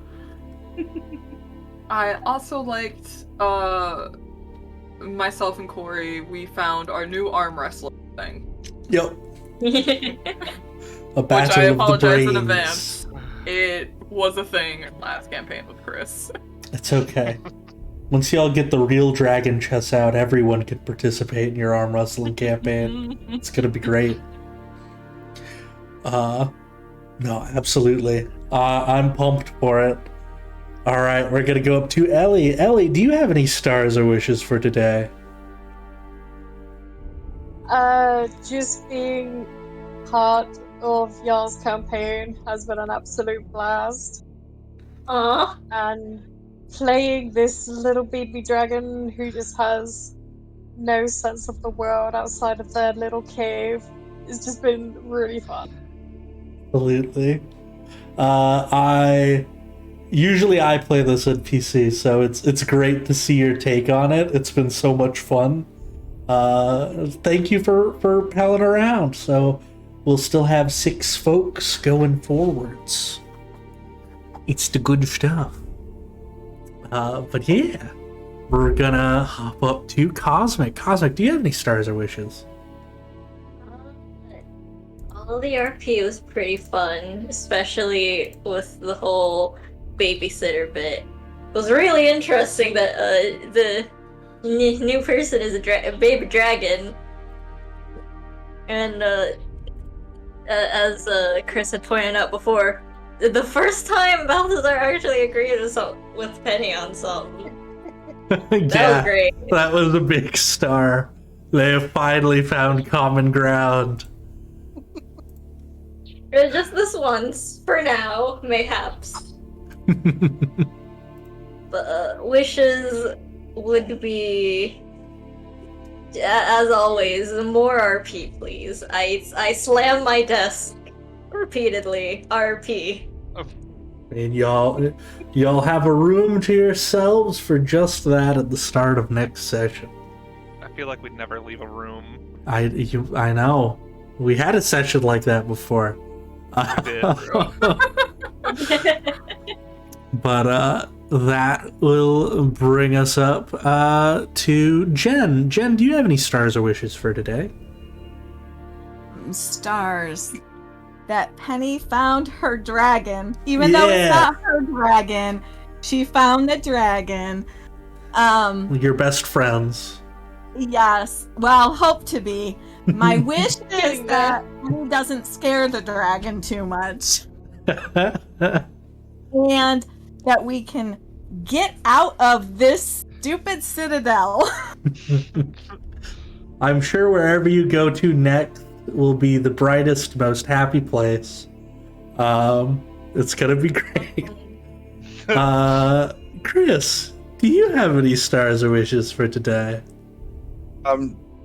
Just convincing the Watcher that we were taking. Oh yeah, that was great. That was good. Just the RP and just again seeing the arm wrestling in a new form and looking forward to convincing Ina that it's their responsibility to teach the birds and the bees to our dragon friend. Wait, what? Oh no. What? What's Ina doing it? What is a bee? Just a carryover What from last campaign. Oh, of course. Oh, yes! Sandward! Oh no. Great. Perfect. That'll bring us up to Corey. Any stars or wishes from you, my friend? Yeah, stars and wishes. Big stars for Ellie and Penny and their interactions. Ellie for playing Calcerix, which has already just been a ton of fun, and then seeing Penny react to us adopting a dragon for the time being. Oh yes. Was just great stuff. And yeah, also convincing the Watcher that we were just taking him for a walk, and that it was backed by science facts. It was backed by science facts. Science facts. I loved getting my ass kicked in Dragon Chess. And I don't know, yeah, just all the RP has been fun. Absolutely. Yeah, I just don't really have any wishes except just more. You will get more, I promise. Always wishing for more. Always wish for more. Yeah, my stars and wishes for today. Big star to all of you for being cool with the switch over to Foundry. I really appreciate that, and taking time to deal with the fact that not everything is perfect just yet. I'm going to work on it and hopefully fix up some more stuff, get you your languages for next time. My wishes for next week are I'm excited for y'all to get your stuff, and I will also be wishing Miguel best of luck because they have so many shifts for that poor lad at work. So everybody keep Miguel in your hearts. It's gonna be a rough month for them. Oh no. But yeah, I am going to I'm gonna go ahead and start wrapping up the stream. Unless, see, I don't think we got anybody on right now who wants to who's the interacty sort, sadly. So we're gonna wind down and just, I hope to see everybody who's listening in next time. Take it easy, folks. Bye.